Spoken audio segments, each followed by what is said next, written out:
नमस्ते।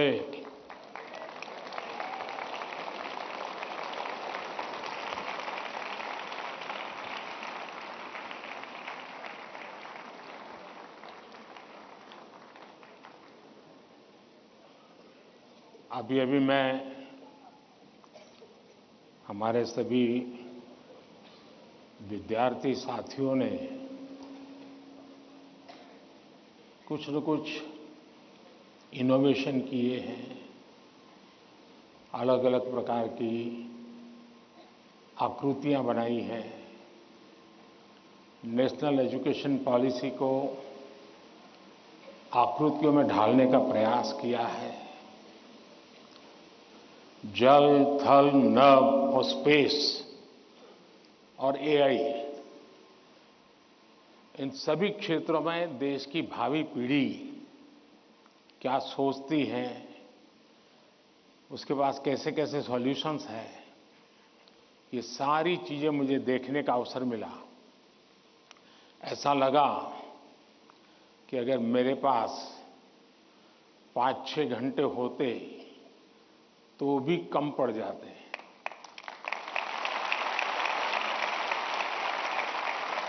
क्योंकि सबने एक से बढ़कर एक प्रस्तुति की है। तो मैं उन विद्यार्थियों को, उनके टीचर्स को, उनके स्कूल को बहुत बहुत बधाई देता हूं और आपसे भी आग्रह करता हूं कि आप जाने से पहले उस एग्जीबिशन को जरूर देखें और उसमें क्या है उसको समझने की कोशिश करें और अपने स्कूल में वापस जाने के बाद अपने जो अनुभव है वो जरूर और विद्यार्थियों के साथ शेयर करें। करेंगे? इधर से आवाज आई, उधर से नहीं आई, उधर से नहीं आई। करेंगे? मेरी आवाज सुनाई देती है ना? अच्छा, आपको पता है आप किस स्थान पर आए हैं?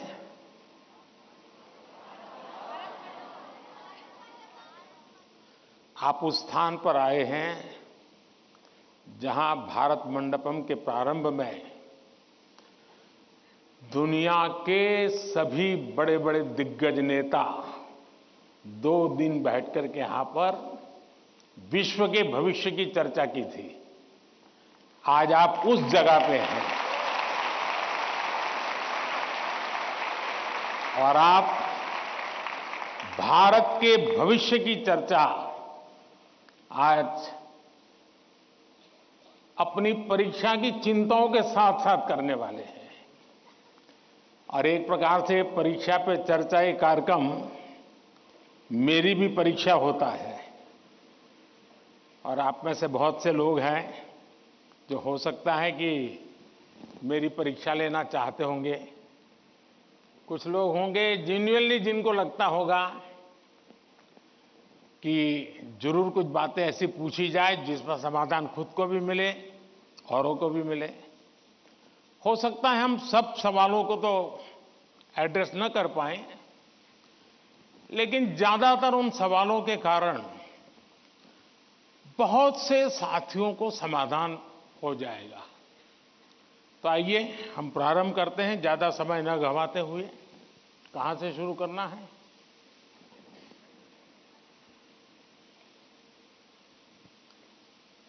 प्रधानमंत्री जी, आपके प्रेरक वचनों के लिए हार्दिक आभार। यही जज्बा रहा तो मुश्किलों का हल निकलेगा। जमीन बंजर हुई तो क्या वहीं से जल निकलेगा।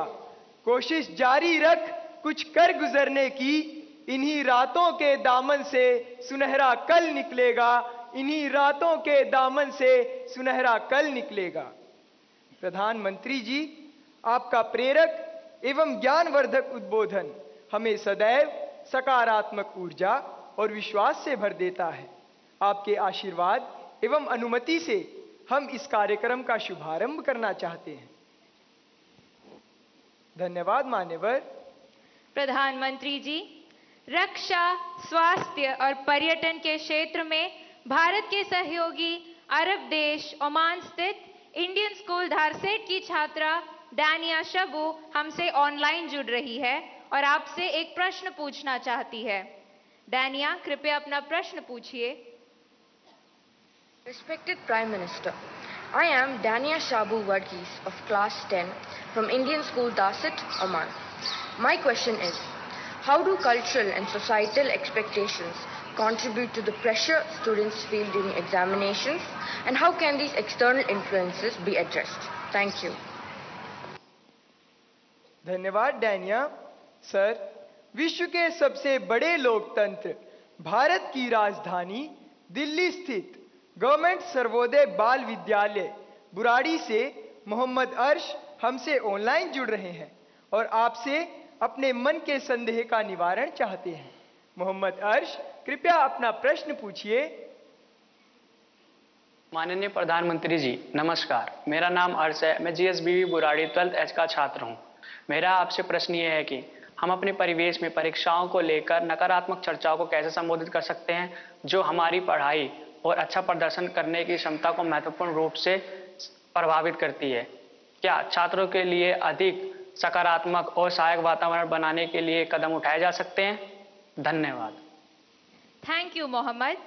ओमान से डानिया शबू और दिल्ली से मोहम्मद अर्श तथा हमारे जैसे अनेक विद्यार्थी समाज और आसपास के लोगों की एक्सपेक्टेशंस के प्रेशर को हैंडल नहीं कर पाते। कृपया उनका मार्गदर्शन करें।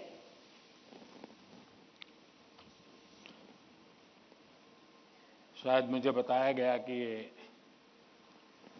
परीक्षा पे चर्चा का 7वां एपिसोड है और जितना मुझे याद है, मैंने देखा है कि ये प्रश्न हर बार आया है और अलग अलग तरीके से आया है। इसका मतलब ये है कि 7 साल में 7 अलग अलग बैचेज इस परिस्थितियों से गुजरी है और हर नई बैच को भी इन्हीं समस्याओं का सामना करना पड़ रहा है। अब विद्यार्थियों की बैच तो बदलती है, लेकिन टीचर की बैच इतनी जल्दी बदलती नहीं है। अगर टीचर्स ने इन अब तक जितने मेरे एपिसोड हुए हैं उसमें मैंने इन बातों का जो वर्णन किया है, अगर उसका कुछ न कुछ उन्होंने अपने स्कूल में एड्रेस किया हो तो शायद हम इस समस्या को धीरे धीरे कम कर सकते हैं। उसी प्रकार से हर परिवार में ज्यादातर हो सकता है बड़े बेटे ने या बेटी ने पहले एक आध बार ये ट्रायल हुआ हो, लेकिन उनके लिए ज्यादा एक्सपीरियंस नहीं है। लेकिन हर मां बाप ने किसी न किसी रूप में इस समस्या को जरूर अनुभव किया है। अब सवाल यह है कि इसका समाधान क्या हो। हम ये तो नहीं कह सकते भाई स्विच ऑफ, प्रेशर बंद, ऐसा तो नहीं कर सकते। तो हमने अपने आप को एक तो किसी भी प्रकार के प्रेशर को झेलने के लिए सामर्थ्यवान बनाना चाहिए। रोते बैठना नहीं चाहिए, मान के चलना चाहिए कि जीवन में आता रहता है, दबाव बनता रहता है, तो खुद को तैयार करना पड़ता है।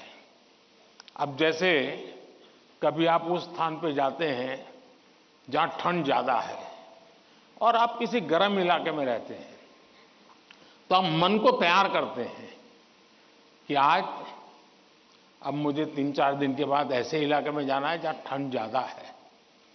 तो मन से आप तैयार करते हैं तो धीरे धीरे तो लगता है, पहुंचने के बाद कभी लगता है यार मैंने तो सोचा था उससे तो ठंड कम है, क्योंकि आपने मन से तय कर लिया है। और इसलिए आप टेम्परेचर कितना है कितना नहीं वो देखने की जरूरत नहीं पड़ती, आपका मन तैयार हो जाता है।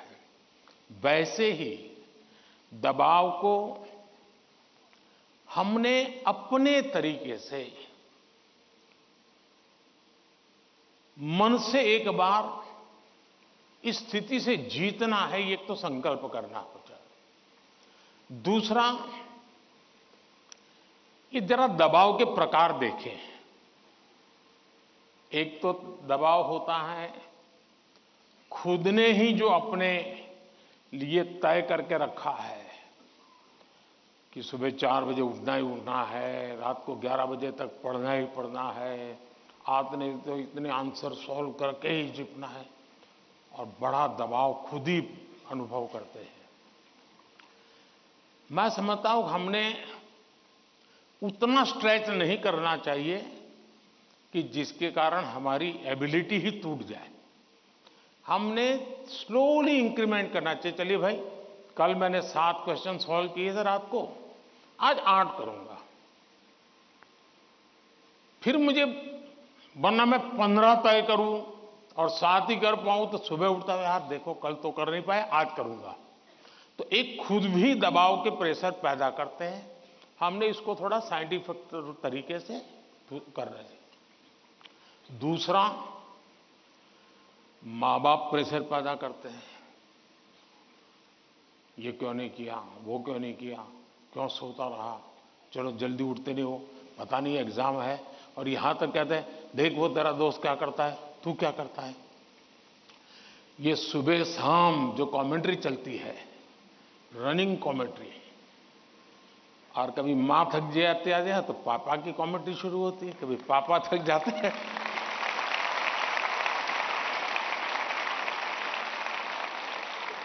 तो बड़े भाई की कमेंट्री शुरू हो जाती है, और वो अगर कम पढ़ता है तो स्कूल में टीचर की।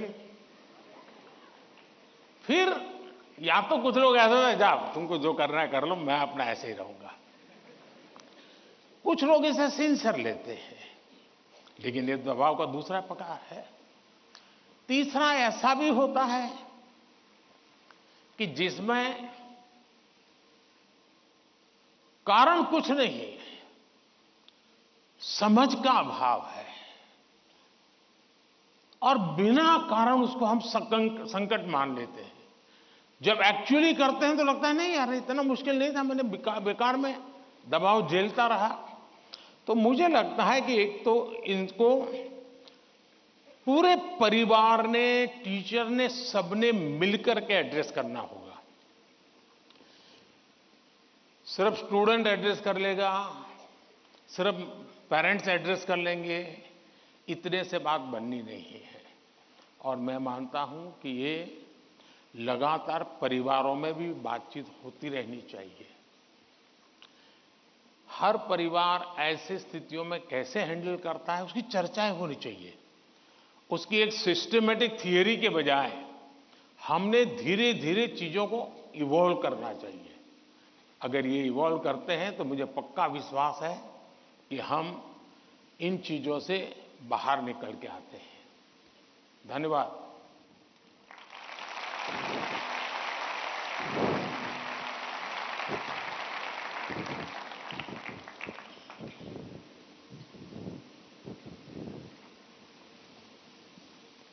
पीएम सर, प्रेशर झेलने का मार्ग सुझाने के लिए आपका धन्यवाद। वीर सावरकर के बलिदान के साक्षी एवं अनुपम प्राकृतिक सौंदर्य के लिए प्रसिद्ध अंडमान निकोबार द्वीप समूह से एक अभिभावक भाग्य लक्ष्मी जी हमसे वर्चुअल माध्यम से जुड़ रही हैं। भाग्य लक्ष्मी जी, अपना प्रश्न पूछिए। माननीय प्रधानमंत्री जी नमस्कार।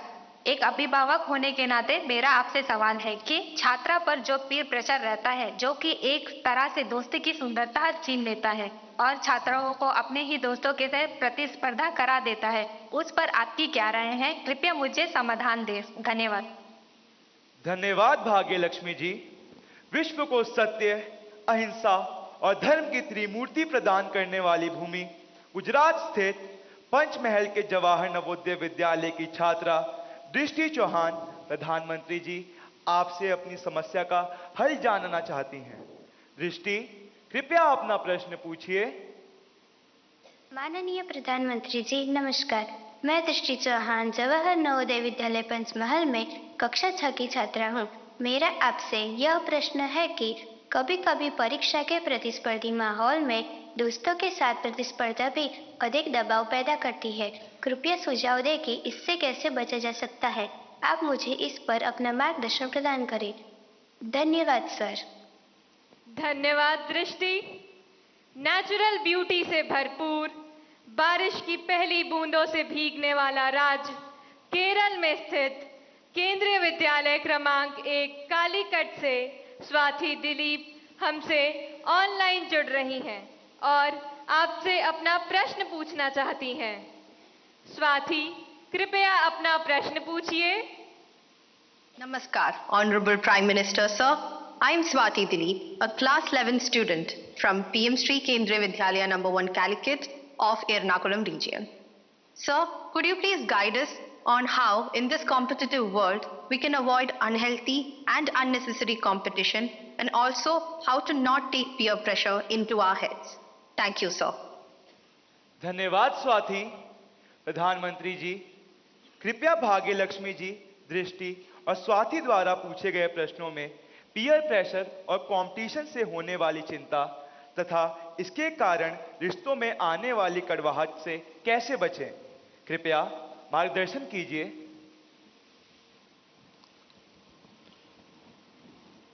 अगर जीवन में चुनौतियां न हो, स्पर्धा न हो, तो फिर जीवन बहुत ही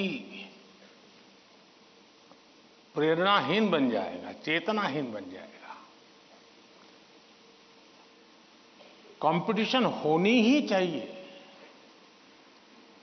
लेकिन जैसे एक सवाल में पूछा कालीकट से बच्ची ने, हेल्दी कंपटीशन, इसलिए कंपटीशन हेल्दी होना चाहिए। अब आपका जो सवाल है वो जरा डेंजर है और वो मुझे चिंता कराता है। शायद मुझे भी इस परीक्षा पे चर्चा पे इस प्रकार का सवाल पहली बार आया है। देखिए, कभी कभी इस प्रवृत्ति का जहर, ये बीज पारिवारिक वातावरण में ही बो दिया जाता है। घर में भी माँ बाप, दो बच्चे हैं तो दोनों के बीच में कभी एक के लिए अच्छा बोलेंगे, कभी दूसरे के लिए। तो कभी उन दो भाई बहन में भी, या दो भाई में भी, या दो बहनों में भी, देखिए माँ ने उसको तो ये कह दिया और मुझे ऐसा कह दिया। एक इस प्रकार की विकृत स्पर्धा का भाव जाने अनजाने में परिवार के रोजमर्रा के जीवन में बो दिया जाता है। और इसलिए मेरी सभी पेरेंट्स से आग्रह है कि कृपा करके बच्चों की इस प्रकार की कंपैरिजन, अपने ही संतानों की ऐसी कंपैरिजन मत कीजिए। उसके अंदर एक द्वेष का भाव पैदा कर देते हैं और वो परिवार में भी कभी न कभी लंबे समय के बाद वो बीज एक बहुत बड़ा जहरीला वृक्ष बन जाता है। उसी प्रकार से मैंने बहुत पहले एक वीडियो देखा था, शायद आप लोगों ने भी देखा होगा। कुछ दिव्यांग बच्चे, उनकी एक कंपटीशन में सब दौड़ रहे हैं। 12-15 बच्चे अलग अलग, किसी दिव्यांग है तो कठिनाइयां है, लेकिन वो दौड़ रहे हैं।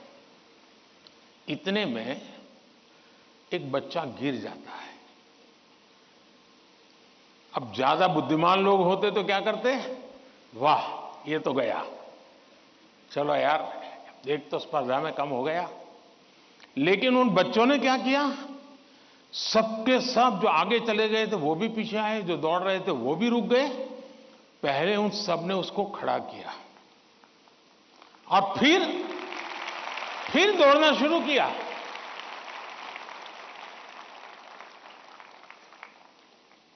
सचमुच में ये वीडियो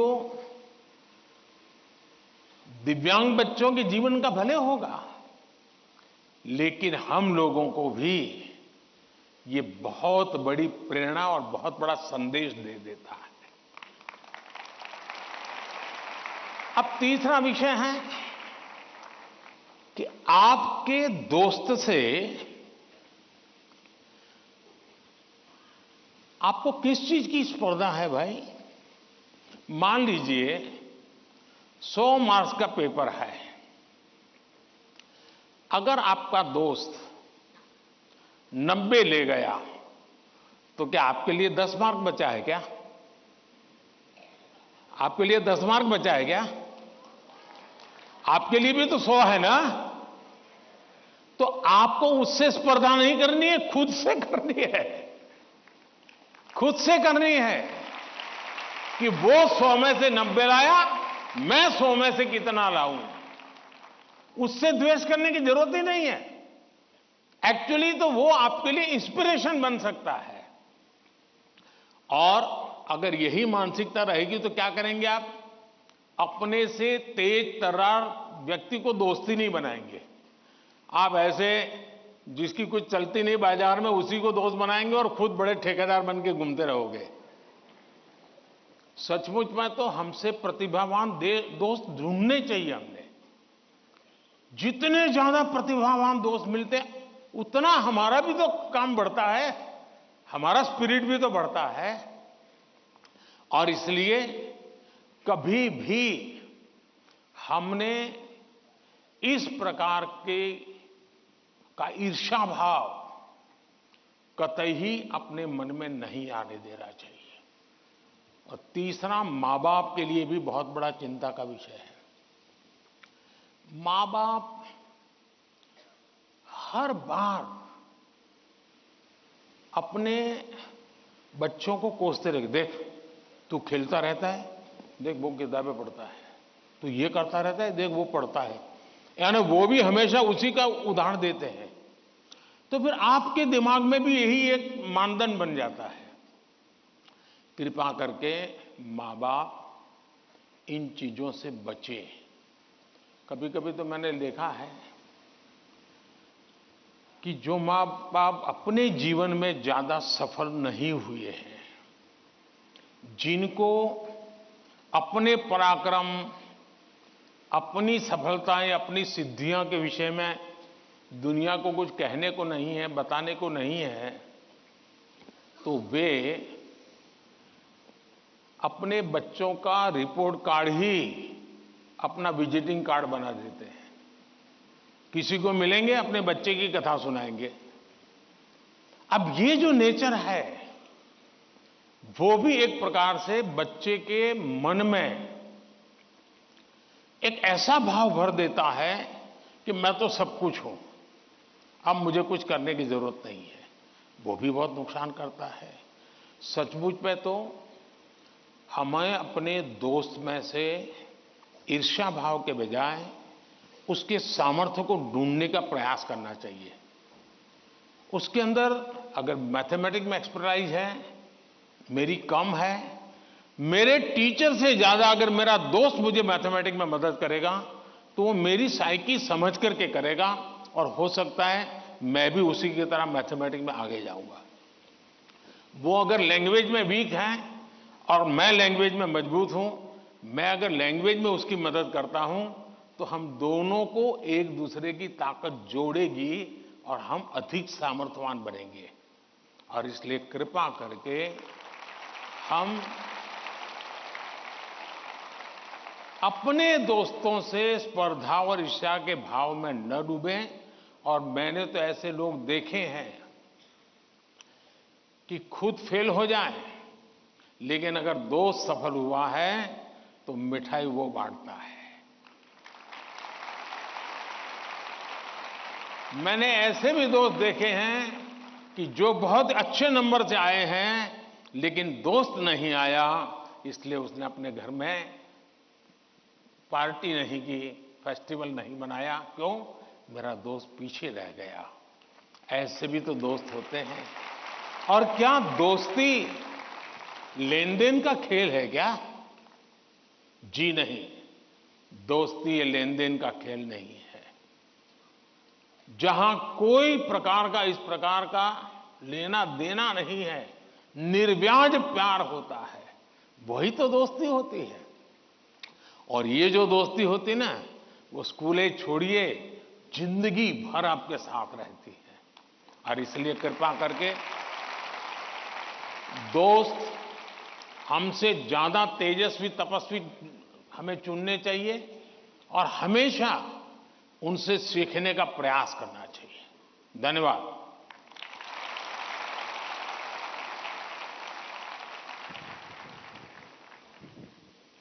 प्रधानमंत्री जी, स्पर्धा में भी मानवीयता का ये संदेश हमें हमेशा प्रेरित करता रहेगा। भारत का दक्षिण पूर्वी राज्य, कृषि प्रधान प्रदेश, तिरुमलई की पवित्र भूमि, आंध्र प्रदेश स्थित ZP high school Uparapalli, Anakapalli जिले के संगीत शिक्षक श्री कोंडा कांची संपतराव जी हमारे साथ ऑनलाइन माध्यम से जुड़ रहे हैं और आपसे प्रश्न पूछना चाहते हैं। संपतराव जी, कृपया अपना प्रश्न पूछिए। प्रधानमंत्री वर्युल वारिकी नमस्कारांजलि। मेरा नाम कोंडकांची संपतराव है और मैं ZP high school Uparapalli, Anakapalli district, Andhra Pradesh में शिक्षक हूँ।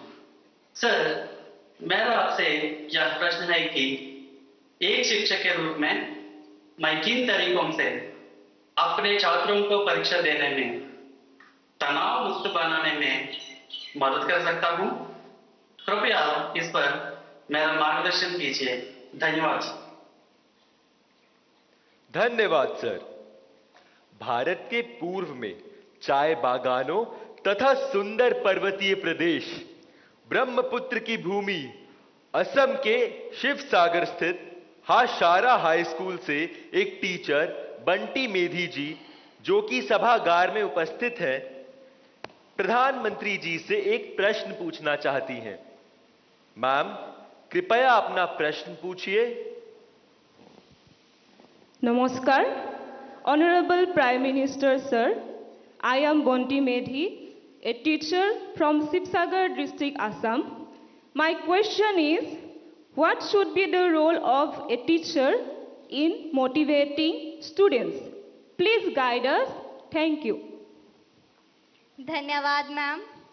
प्रधानमंत्री जी, कृपया आंध्र प्रदेश के संगीत शिक्षक श्री संपतराव जी और सभागार में उपस्थित शिक्षिका बंटी मेथी जी द्वारा पूछे गए इन प्रश्नों में वे परीक्षा के समय शिक्षकों की भूमिका के विषय में जानना चाहते हैं कि वे किस प्रकार विद्यार्थियों को तनाव मुक्त रहने में सहायता करें।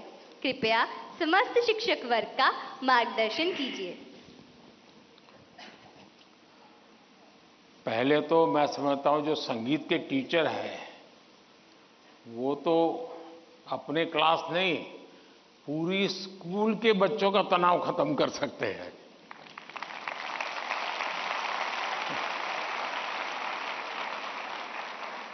संगीत में वो सामर्थ्य है। हाँ, अगर हम कान बंद कर करके संगीत में बैठे हैं, कभी कभी ऐसा होता है कि हम होते हैं, संगीत बज तो रहा है लेकिन हम कहीं और होते हैं और इसलिए हम उसका आनंद अनुभव नहीं कर पाते हैं। मैं समझता हूं कि किसी भी टीचर के मन में जब ये विचार आता है कि मैं स्टूडेंट के इस तनाव को कैसे दूर करूं, मैं हो सकता है मैं गलत हूं, लेकिन शायद मुझे लगता है कि टीचर के मन में परीक्षा का कालखंड है। अगर टीचर और स्टूडेंट का नाता परीक्षा के कालखंड का है तो सबसे पहले वो नाता करेक्ट करना चाहिए। आपका स्टूडेंट्स के साथ नाता जैसे ही आप पहले दिन, वर्ष के प्रारंभ में पहले ही दिन क्लासरूम में एंटर करते हैं, उसी दिन से एग्जाम आने तक आपका नाता निरंतर बढ़ते रहना चाहिए। तो शायद परीक्षा के दिनों में तनाव की नौबत ही नहीं आएगी।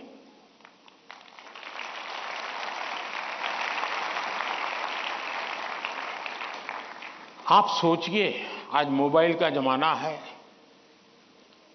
स्टूडेंट के पास भी आपका मोबाइल होगा ही होगा। क्या कभी किसी स्टूडेंट ने आपको फोन किया है, कॉल पर कांटेक्ट किया है कि मुझे ये तकलीफ हो रही है, मैं चिंता में हूं?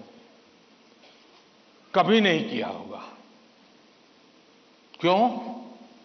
क्योंकि उसे लगता ही नहीं है कि मेरी जिंदगी में आपका कोई विशेष स्थान है।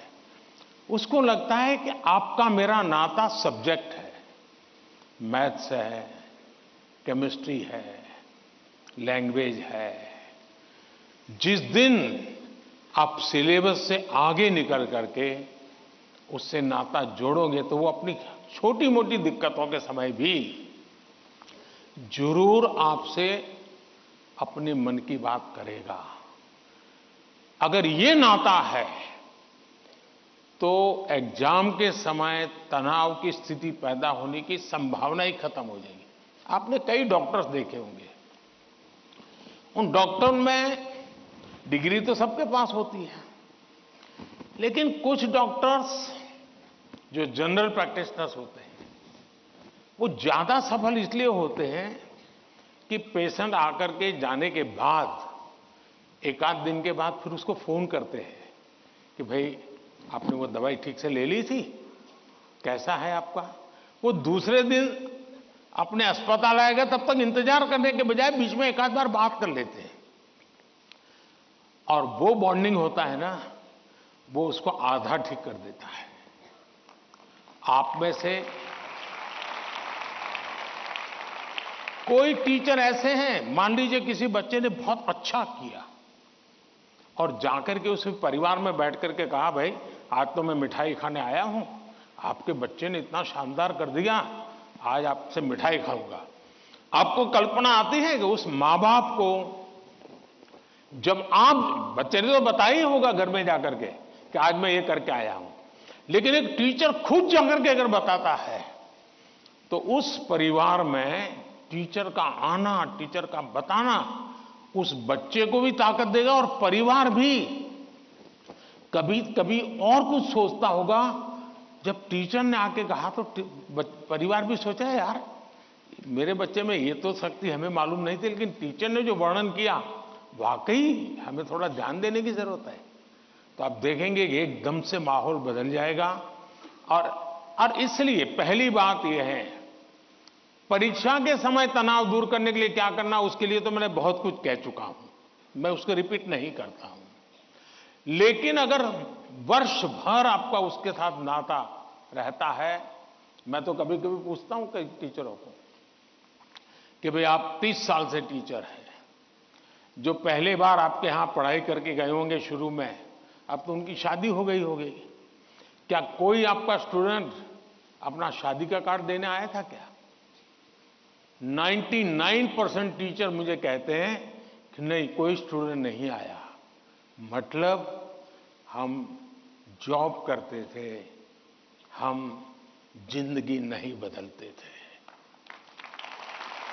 टीचर का काम जॉब बदलना नहीं है, टीचर का काम जॉब करना नहीं है, टीचर का काम जिंदगी को संवारना है, जिंदगी को सामर्थ्य देना है, और वही परिवर्तन लाता है। धन्यवाद।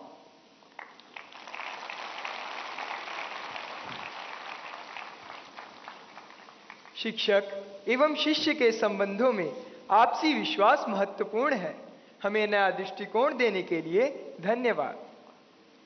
अद्भुत जनजातीय संस्कृति को समेटे पूर्वोत्तर भारत के राज्य त्रिपुरा के प्रणवानंद विद्या मंदिर पश्चिम त्रिपुरा की छात्रा आद्रिता चक्रवर्ती हमसे ऑनलाइन जुड़ रही हैं तथा परीक्षा के तनाव से मुक्ति हेतु माननीय प्रधानमंत्री जी से अपनी समस्या का समाधान चाहती हैं। आद्रिता, कृपया अपना प्रश्न पूछिए। नमस्कार माननीय प्रधानमंत्री महोदय, मेरा नाम आद्रिता चक्रवर्ती है। मैं प्रणवानंद विद्या मंदिर पश्चिम त्रिपुरा में कक्षा 12वीं की छात्रा हूँ। मेरा आपसे यही प्रश्न है कि पेपर खत्म होने के आखिरी कुछ मिनटों में मैं घबरा जाती हूँ और मेरा लिखावट भी बिगड़ जाती है। मैं इस स्थिति से कैसे निपटूं? मुझे इसका समाधान दीजिए। धन्यवाद श्रीमान। थैंक यू आद्रता। प्राकृतिक संसाधनों से भरपूर दान का कटोरा के रूप में प्रसिद्ध राज्य छत्तीसगढ़ स्थित जवाहर नवोदय विद्यालय करब कांकेर के छात्र शेख तैफुर रहमान ऑनलाइन माध्यम से जुड़ रहे हैं तथा परीक्षा के तनाव से मुक्ति के लिए मार्गदर्शन चाहते हैं। तैफुर रहमान, कृपया अपना प्रश्न पूछिए। प्रधानमंत्री महोदय नमस्कार, मेरा नाम शेख तैफुर रहमान है। मैं पीएम श्री जवाहर नवोदय विद्यालय कांकेर छत्तीसगढ़ का छात्र हूँ। मान्यवर, परीक्षा के दौरान अधिकांश छात्र घबराहट महसूस करते हैं, जिसके कारण वे मूर्खतापूर्ण गलतियां कर बैठते हैं, जैसे कि प्रश्नों को सही ढंग से ना पढ़ना आदि। मान्यवर, मेरा आपसे यह प्रश्न है कि इन गलतियों से कैसे बचा जाए? कृपया अपना मार्गदर्शन दें। धन्यवाद। शुक्रिया तैफूर। उड़ीसा आदर्श विद्यालय कटक से हमारे बीच इस सभागार में एक छात्रा राजलक्ष्मी आचार्य मौजूद है। वे प्रधानमंत्री जी से प्रश्न पूछना चाहती हैं। राजलक्ष्मी, कृपया अपना प्रश्न पूछिए। ऑनरेबल प्राइम मिनिस्टर, जय जगन्नाथ। किस तरफ है राजलक्ष्मी? हाँ, जय Jagannath. My name is Rajalakshmi Acharya. I am from Odisha Adarsh Vidyalaya, Jokidola Banki, Cuttack. Sir, my question is, it is easy to say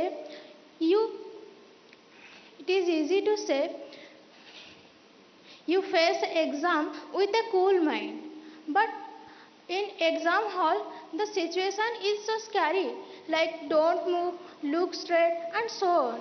Then how can it be so cool? Thank you, sir. धन्यवाद राजलक्ष्मी।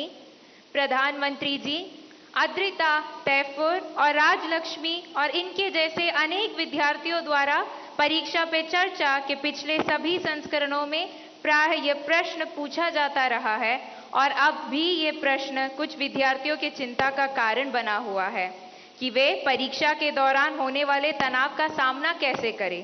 कृपया इनका मार्गदर्शन कीजिए। घूम फिर करके फिर तनाव आ गया। अब ये तनाव से मुक्ति कैसे हो? आप देखिए कैसी गलती होती है। कुछ गलतियां यानी रोजमर्रा की हम थोड़ा ऑब्जर्व करें तो पता चलेगा। कुछ गलतियां पेरेंट्स का अति उत्साह कर देता है, कुछ गलतियां स्टूडेंट की अतिशय सिंसियरिटी कर देती है। बस समझता हूं इससे बचा जाए। जैसे मैंने देखा है कि कुछ माँ बाप को लगता है कि आज एग्जाम है तो बेटे को नई पेन ला करके दो, जरा कपड़े अच्छे पहना करके भेजो, तो उसका काफी समय तो उसमें एडजस्ट होने में ही जाता है। शर्ट ठीक है कि नहीं है, यूनिफॉर्म ठीक पहना है कि नहीं पहना है। माँ बाप से मेरा आग्रह है जो पेन रोज उपयोग करता है ना वही दीजिए आप। या वहां पेन दिखाने थोड़ा जा रहा है वो। और परीक्षा के समय किसी को फुर्सत नहीं है, आपका बच्चा नया पहन करके आया, पुराना पहन के आया। तो ये साइकी उनको बाहर आना चाहिए।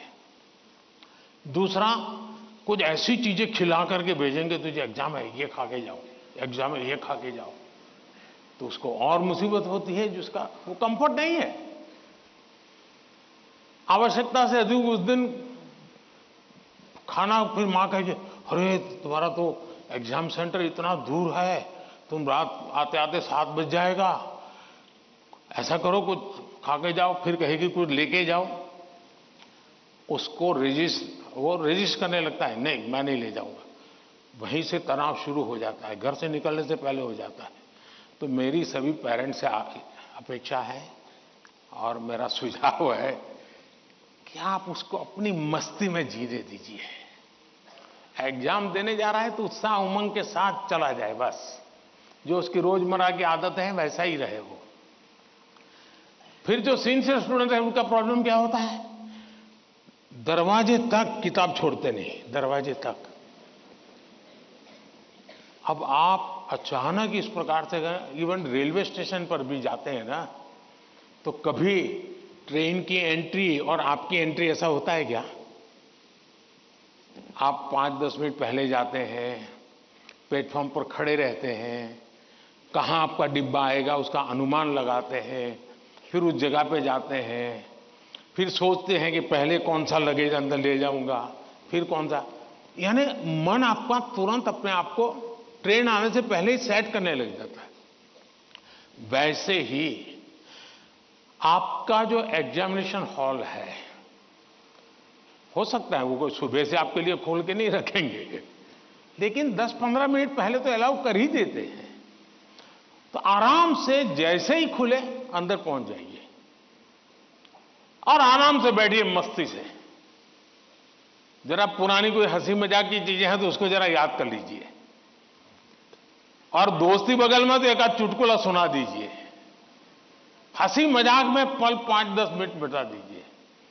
कुछ नहीं है जान पाने, कम से कम एक डीप ब्रीथिंग करिए, बहुत गहरा सांस लीजिए, धीरे धीरे 8-10 मिनट खुद के लिए जिए, आप खुद में खो जाइए, एग्जाम से बाहर निकल जाएंगे। और फिर जब आपके हाथ में क्वेश्चन पेपर आएगा तो आप कंफर्ट होंगे। वरना क्या होता है, वो आया कि नहीं, वो देखा कि नहीं, वो कैसा है, फला नहीं, टीचर कहां दिखता है, सीसीटीवी कैमरा है। अरे आपका क्या काम है जी, सीसीटीवी कैमरा किसी भी कोने पर पड़ा है, तेरा क्या ले रहा है जी। हम इन्हीं चीजों में लटके रहते हैं जी, और वही बिना कारण हमारी शक्ति समय वेस्ट करता है। हमने खुद में ही खोए रहना चाहिए। और जैसा ही क्वेश्चन पेपर आ जाए तो कभी कभी तो आपने देखा होगा कि अगर आप फर्स्ट बेंच पर आपका नंबर आया है, लेकिन क्वेश्चन पेपर वो पीछे से बांटना शुरू करता है, तो आपका दिमाग फटकता है, देखिए मेरे से तो 5 मिनट पहले उसको मिलेगा, मुझे 5 मिनट बाद में मिलेगा। ऐसा ही होता है ना, ऐसा होता है ना। अब ऐसी चीजों में अपना दिमाग खपाओगे कि पहले क्वेश्चन पेपर मुझे मिला कि 20 नंबर के बाद मिला, तो आप अपनी एनर्जी, आप परिस्थिति तो पलट नहीं सकते। टीचर ने वहां से क्यों कि आप खड़े होकर नहीं कह सकते पहले मेरे से दो, ऐसा तो नहीं कर सकते। तो आपको पता है ऐसा होना, फिर ऐसे ही अपने आप को एडजस्ट कर लेना चाहिए। एक बार आप ये अगल बगल की सारी दुनिया, और हम बचपन से पढ़ते तो आए हैं, वो अर्जुन को पक्षी की आंख वाली कथा तो सुनते रहते हैं, लेकिन जीवन में आता है तो नहीं, पेड़ भी दिखता है, पत्तियां भी दिखती है, तब आपको वो पक्षी की आंख नहीं दिखती है। आप भी मन में ये कथाएं सुनते हैं, पढ़ते हैं, तो उसको जीवन में लाने का मौका होता है। तो पहली बात तो ये है कि इन सारी बाह्य चीजों से आप, दूसरा, परीक्षा में घबराहट का कभी कारण ये होता है, कभी लगता है समय कम पड़ गया, कभी लगता है कि अच्छा होता मैं वो क्वेश्चन पहले कर लेता। तो इसका उपाय ये है, पहले एक बार पूरा क्वेश्चन पेपर पढ़ लीजिए, फिर मन से तय कीजिए कि किस आंसर में कितना मिनट मोटा मोटा मेरा जाएगा, और उसी प्रकार से अपना समय तय कर लीजिए। अब खाना खाते हैं, आप खाने के लिए बैठते हैं तो घड़ी देख करके थोड़े खाते, भाई 20 मिनट में खाना खाना है, तो खाते खाते आदत हो ही जाती है, हाँ भैया इतने में 20 मिनट भी हो गया और खाना भी हो गया।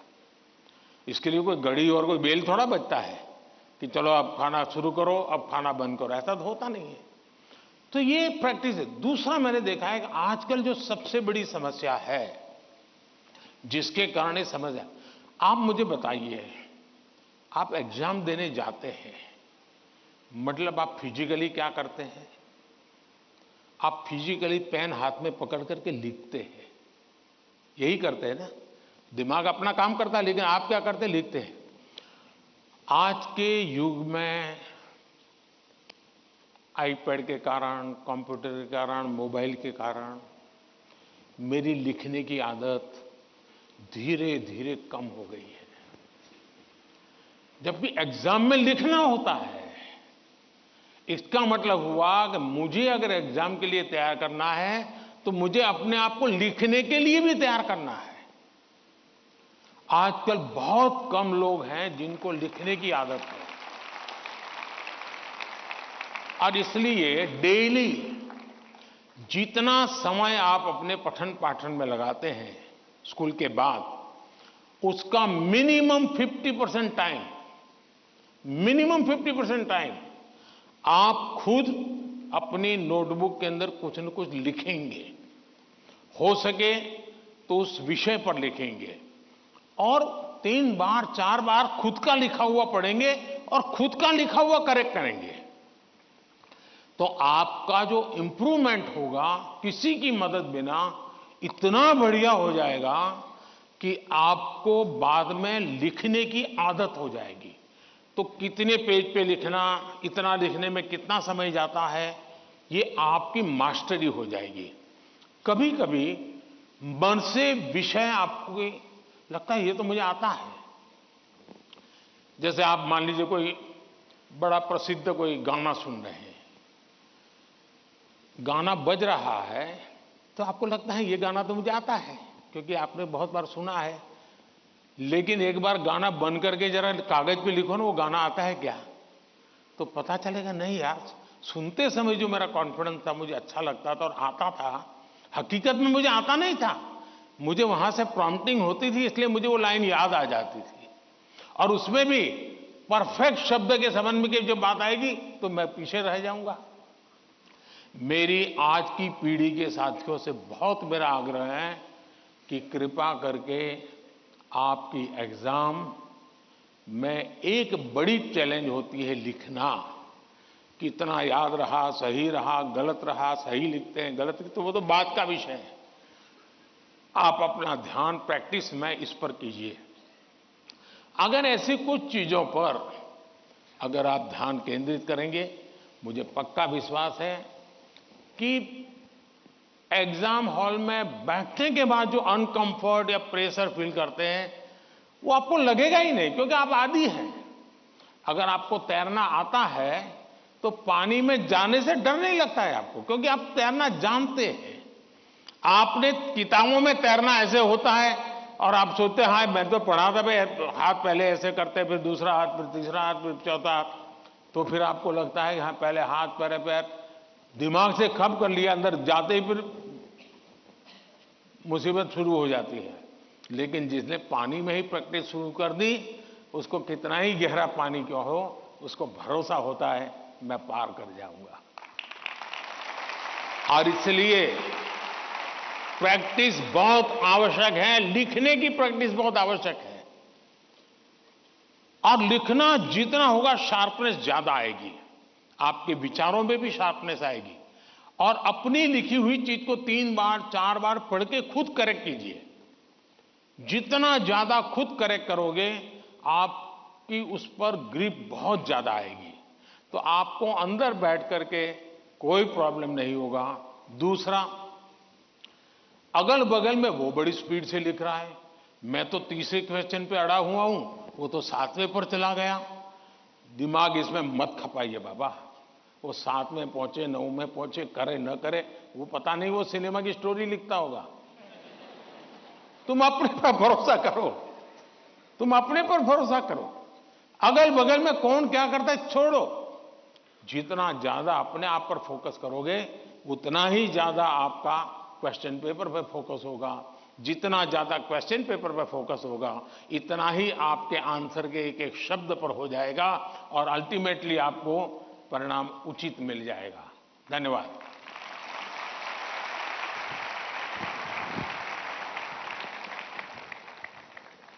धन्यवाद पीएम सर। तनाव प्रबंधन का ये सूत्र जीवन भर हमें प्रेरित करेगा। प्रधानमंत्री जी, राजसमंद राजस्थान के छात्र धीरज सुथार, जो कि government senior secondary school Kundwa में पढ़ते हैं, हमारे बीच इस हॉल में मौजूद हैं और आपसे प्रश्न पूछना चाहते हैं। धीरज, कृपया अपना प्रश्न पूछिए। नमस्ते माननीय प्रधानमंत्री जी, मैं धीरज सुथार मैं राजकीय उच्च माध्यमिक विद्यालय कोंदवा, राजसमंद, राजस्थान से हूँ। मैं 12वीं कक्षा में अध्ययनरत हूँ। मेरा प्रश्न यह है कि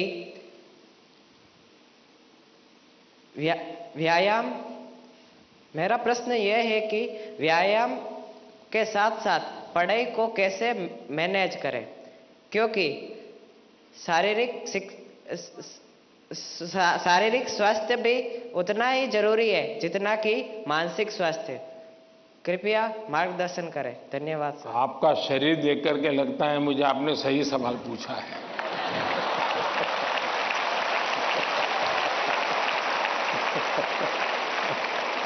और आपकी ये चिंता भी सही होगी।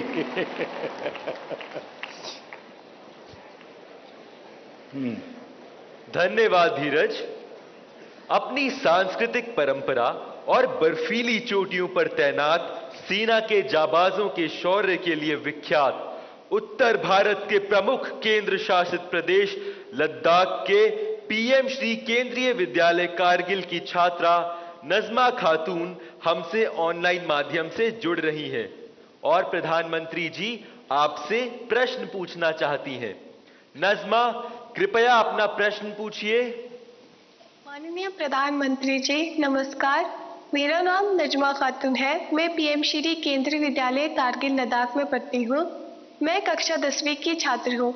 मेरा आपसे प्रश्न यह है कि परीक्षा की तैयारी और स्वस्थ जीवन शैली बनाए रखने के बीच संतुलन कैसे बना सकते हैं? धन्यवाद। शुक्रिया नजमा। पूर्वोत्तर भारत के रत्न जनजातीय बहुल राज्य अरुणाचल प्रदेश के नाहरलोगुन गवर्नमेंट हायर सेकेंडरी स्कूल से एक शिक्षिका टॉबी लामी जी इस सभागार में उपस्थित हैं और प्रधानमंत्री जी से प्रश्न पूछना चाहती हैं। नमस्कार माननीय प्रधानमंत्री जी, मेरा नाम तोबी लोमी है। मैं एक शिक्षिका हूँ। मैं government higher secondary school Naharlagun Arunachal Pradesh से आई हूँ। मेरा प्रश्न है, विद्यार्थी खेल कूद नहीं बल्कि पढ़ाई में मुख्य रूप से क्या और कैसे ध्यान केंद्रित कर सकते हैं? कृपया मार्गदर्शन करें। धन्यवाद सर। धन्यवाद मैम। प्रधानमंत्री जी, धीरज, नजमा और तोबी जी पढ़ाई और हेल्दी लाइफ में सामंजस्य कैसे स्थापित करें, इस विषय पर आपका मार्गदर्शन चाहते हैं।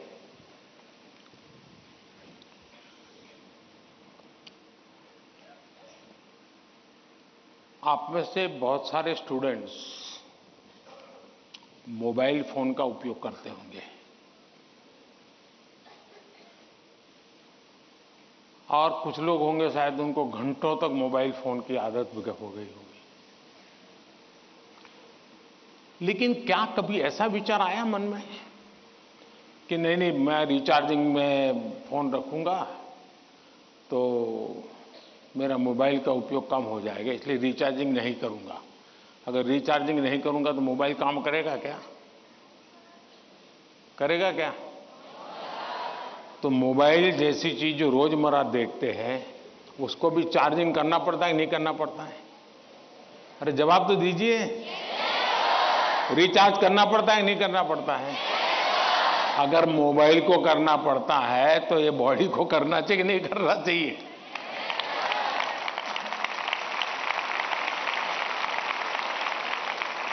जैसे मोबाइल फोन में चार्जिंग ये मोबाइल की रिक्वायरमेंट है, वैसे हमारा शरीर का भी चार्जिंग ये शरीर की रिक्वायरमेंट है।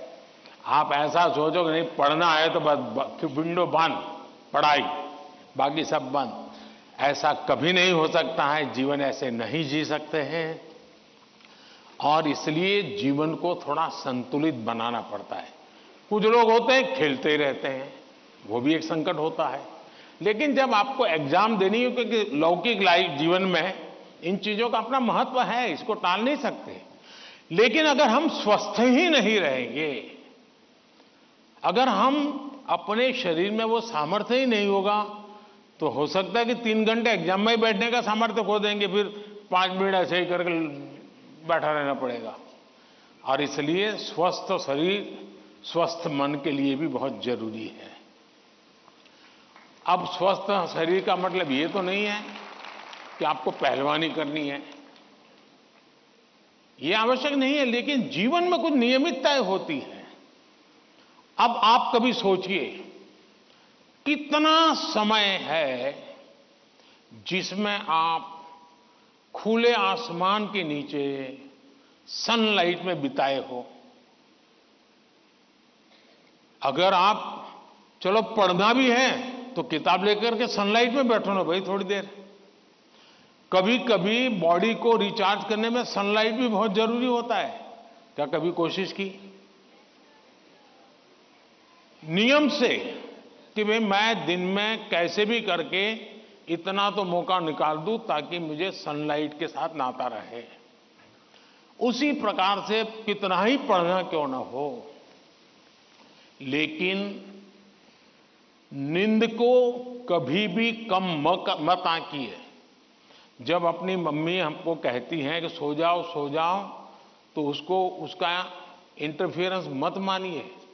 ज्यादातर स्टूडेंट का ईगो इतना हर्ट हो जाता है कि तुम कौन होती हो, सो जाओ और मुझे कल एग्जाम देनी है, मैं सोऊंगा नहीं सोऊंगा तुम्हें क्या लेना। ऐसा करते हैं ना घर में।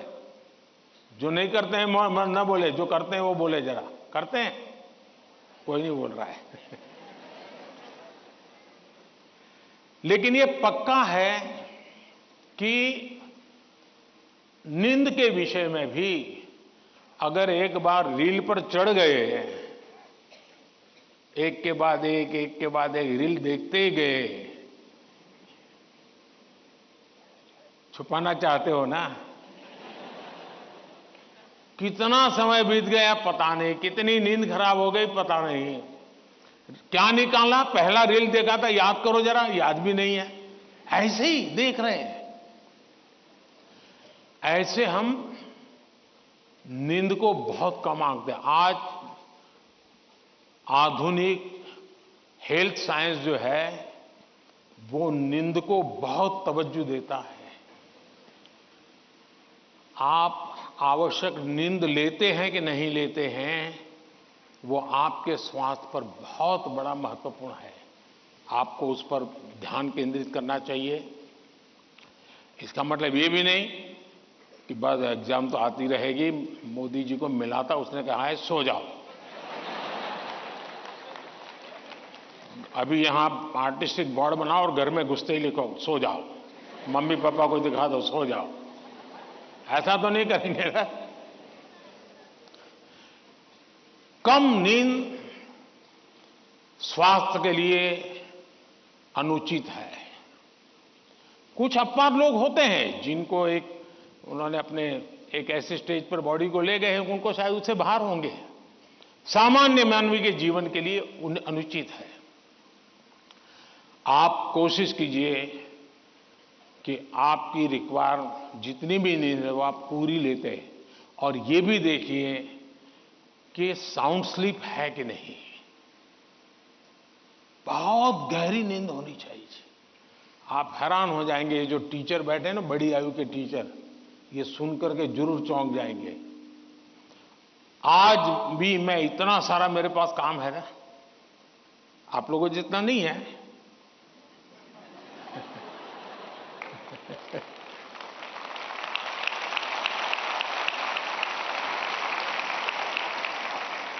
लेकिन 365 दिन कोई अपवाद नहीं। अगर मैं बिस्तर पे लेटा नहीं कि 30 सेकंड में डीप स्लीप की तरफ नहीं चला गया था, होता नहीं। 30 सेकंड लगता है मुझे। आप में से बहुत छोटी आयु के भी होंगे, कभी इधर कभी उधर, कभी उधर कभी उधर, फिर नींद आई तो आई। क्यों? मेरा बाकी जो जागृत अवस्था का समय है उसमें बहुत जागृत रहता हूं मैं। तो जब जागृत हूं तो पूरी तरह जागृत हूं, जब सोया हूं तो पूरी तरह सोया हूं। और वो बैलेंस, जो बड़ी आयु के लोग हों परेशान होते होंगे, हाँ यार हमें तो नींद ही नहीं आती, आधा घंटा तो ऐसे ही करवट बदलते रहते हैं। और ये आप अचीव कर सकते हैं। फिर एक विषय है न्यूट्रिशन। संतुलित आहार और आप जिस उम्र में हैं, उस उम्र में जिन चीजों की जरूरत है वो आपके आहार में है कि नहीं है। एक चीज पसंद है, बस खाते रहते हो, पेट भर जाता है, कभी मन भर जाता है, लेकिन शरीर की आवश्यकताएं पूरी नहीं करता है। 10th 12th का एक कालखंड ऐसा है जब आपके पास एग्जाम का वातावरण है, तो एक बार तय कीजिए कि मेरे शरीर को जितनी रिक्वायरमेंट है वो मैं लेता हूं। माँ बाप भी बच्चे को ऐसा ना करें, नहीं नहीं आज तो हलवा बनाया है, जरा ज्यादा खा ले। कभी माँ बाप को भी लगता है कि क्वांटिटी ज्यादा खिला दी तो बच्चा आज खुश है। जी नहीं, उसके शरीर, और इसके लिए कोई अमीरी गरीबी का मुद्दा नहीं है। जो उपलब्ध चीजें होती हैं उसी में से मिल जाता है जी, उसमें सारी चीजें रहती हैं। कम से कम खर्च वाली भी चीजें होती हैं जो हमारे न्यूट्रिशन को कैर कर सकती है।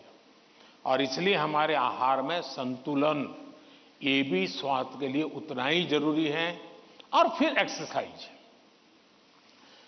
हमने पहलवानी वाली एक्सरसाइज करे या ना करे अलग बात है, लेकिन फिटनेस के लिए एक्सरसाइज करना चाहिए।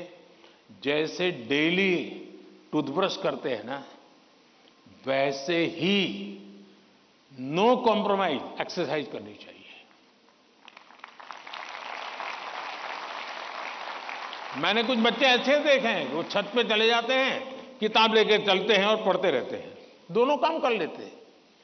कुछ गलत नहीं है, वो पढ़ता भी है और अपना धूप के अंदर चल भी लेता है, एक्सरसाइज भी हो जाती है। कोई न कोई ऐसा रास्ता निकालना चाहिए जिसमें आपकी फिजिकल एक्टिविटी होती रहती है। 5 minute 10 minute dedicated physical activity करनी ही चाहिए। ज्यादा कर सकते तो अच्छी बात है। अगर इन चीजों को सहज रूप से आप लाएंगे, एग्जाम के तनाव के बीच सब कुछ इधर करेंगे वो नहीं करेंगे तो नहीं चलेगा। संतुलित करिए, आपको बहुत फायदा होगा। धन्यवाद।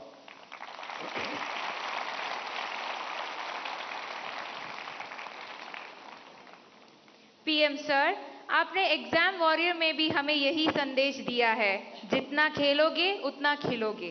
Thank you PM sir. Rabindranath Tagore Vande Mataram की अमर भूमि, समृद्ध कला कौशल से भरपूर राज्य बंगाल के नॉर्थ 24 परगना स्थित केंद्रीय विद्यालय की छात्रा मधुमिता मल्लिक हमसे वर्चुअल माध्यम से प्रश्न पूछना चाहती है। मधुमिता, कृपया अपना प्रश्न पूछिए। माननीय प्रधानमंत्री महोदय, नमस्कार।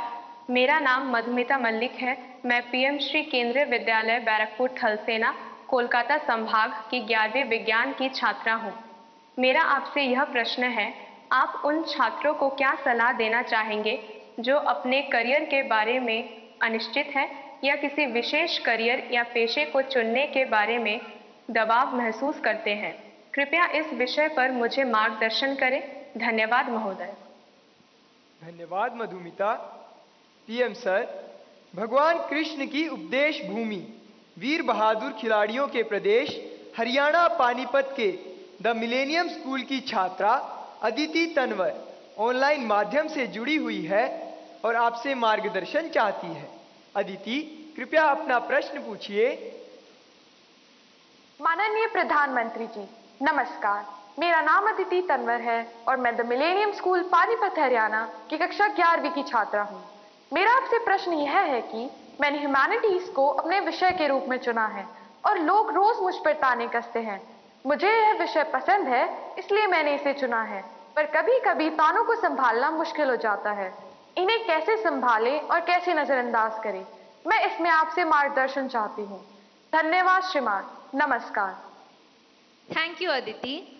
मधुमिता और अदिति तथा इन जैसे कुछ विद्यार्थी जीवन में करियर के चयन में दबाव अनुभव करते हैं। सर, एक विशेष करियर या स्ट्रीम चुनने की मानसिकता के दबाव की समस्या का कैसे समाधान करें? मुझे नहीं लगता है कि आप स्वयं कंफ्यूज हैं, आप स्वयं उलझन में हैं, ऐसा मुझे नहीं लगता है। हकीकत यह है कि आपको अपने पर भरोसा नहीं है, आपका अपने सोचने के संबंध में दुविधा है। और इसलिए आप 50 लोगों को पूछते रहते हैं, क्या लगता है ये करूं तो, क्या लगेगा ये करूं तो। आप खुद को जानते नहीं हैं और उसके कारण आप किसी के एडवाइस पर डिपेंडेंट रहते हो। और जो व्यक्ति ज्यादा अच्छा लगता है आपको और जो एडवाइस आपको सबसे सरल लगती है, आप उसी को एडॉप्ट कर लेते हो। अब जैसे मैंने कहा कि खेलो, अब बहुत कुछ होंगे जो आजकल बोर्ड लेकर के घर जाएंगे। मोदी जी ने कहा है खेलो खिलो, खेलो खिलो, अब मैं पढ़ूंगा नहीं बस, क्यों? उसने अपनी चीज पसंद कर ली है। मैं समझता हूं कि सबसे बुरी जो स्थिति है ना, वो कंफ्यूजन है।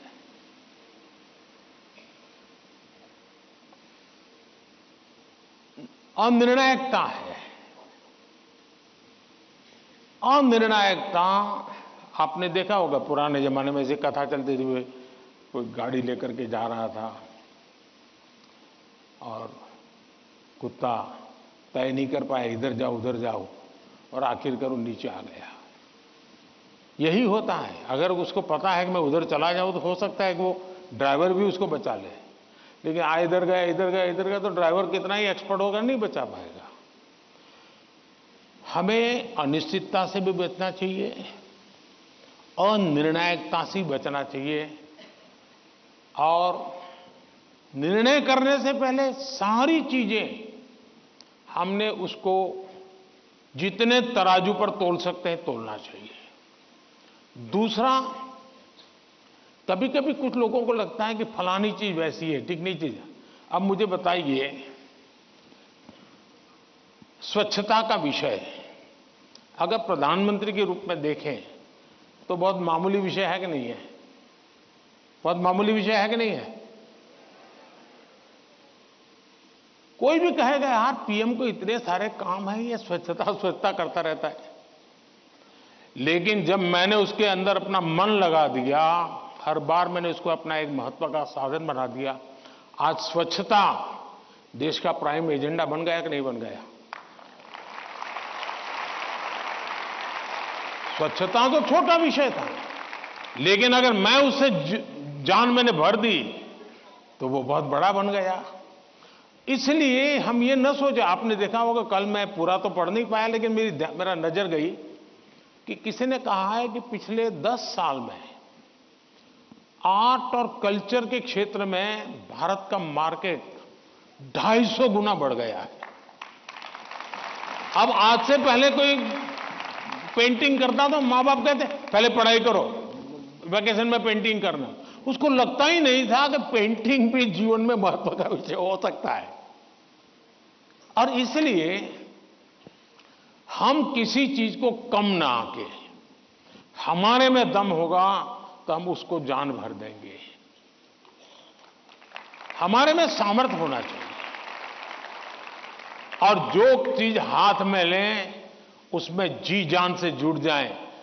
हम आधे अधूरे, यार उसने ये लिया मैं ये लेता तो शायद अच्छा होता, उसने ये लिया मैं ये लेता तो अच्छा होता, ये उलझन आपको बहुत संकटों में डाल सकती है।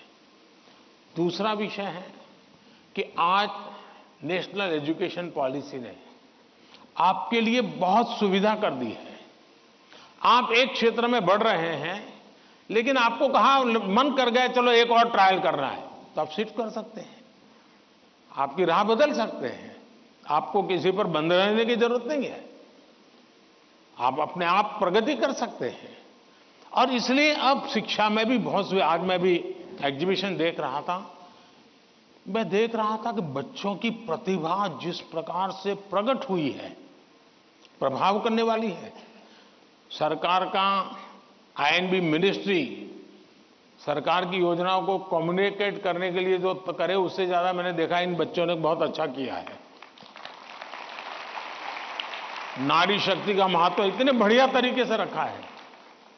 इसका मतलब यह हुआ कि किसी भी हालत में हमें निर्णायक होना ही चाहिए, और एक बार निर्णायक होने की आदत लग जाती है ना, फिर कंफ्यूजन नहीं रहता है। वरना तो आपने देखा होगा कि कभी हम रेस्टोरेंट में चले जाएं परिवार के साथ। आप याद कीजिए, आप, मुझे तो वो मौका नहीं मिलता है, लेकिन आपको मिलता होगा। रेस्टोरेंट में जाते होंगे, पहले आप सोचते होंगे मैं ये मंगवाऊंगा, फिर बगल वाले टेबल पे कुछ देखते हैं तो कहता है नहीं ये मंगवाऊंगा। फिर वो बैरा जो है कुछ और ट्रे में लेके जाकर दिखता है मुझे, यार ये कुछ और है, नहीं ये क्या है भाई, ये है, अच्छा मेरे वो 2 कैंसल, ये ले आओ। अब उसका कभी पेट ही नहीं भरेगा जी,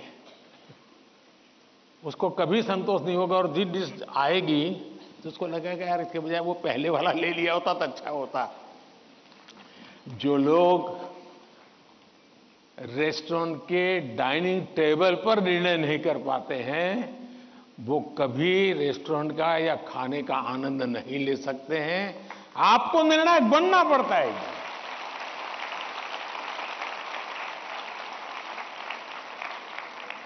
अगर आपकी मां आपको डेली सुबह पूछे आज क्या खाओगे, और आपके सामने 50 वैरायटी बोल दे, आप क्या करोगे? घूम फिर करके आ जाओगे, रोज खाते हो वहीं पर आके खड़े हो जाओगे।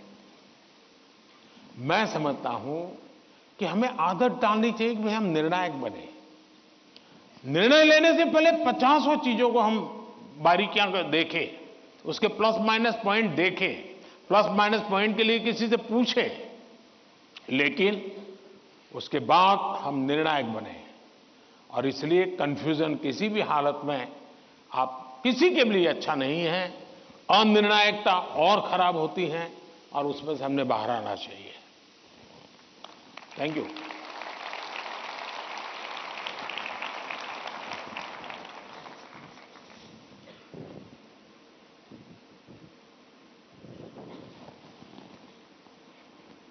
सर, निर्णय की स्पष्टता में ही सफलता निहित है। आपका यह कथन सदा याद रहेगा। धन्यवाद।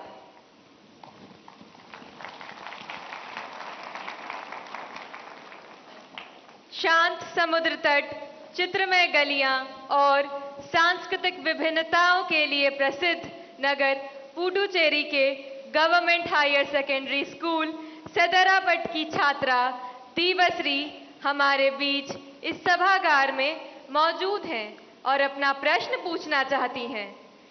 दीवश्री, कृपया अपना प्रश्न पूछिए। नमस्ते, वणक्कम ऑनरेबल प्राइम मिनिस्टर सर। वणक्कम वणक्कम। My name is Deepasri. I am coming from Government Higher Secondary School, Sedrapat, Puducherry. My question is, how can we build our trust in parents that we are working hard? Thank you, sir. धन्यवाद दीवश्री। प्रधानमंत्री जी, हम माता पिता को कैसे विश्वास दिलाएं कि हम मेहनत कर रहे हैं, इस विषय पर दीवश्री आपसे मार्गदर्शन चाहती हैं।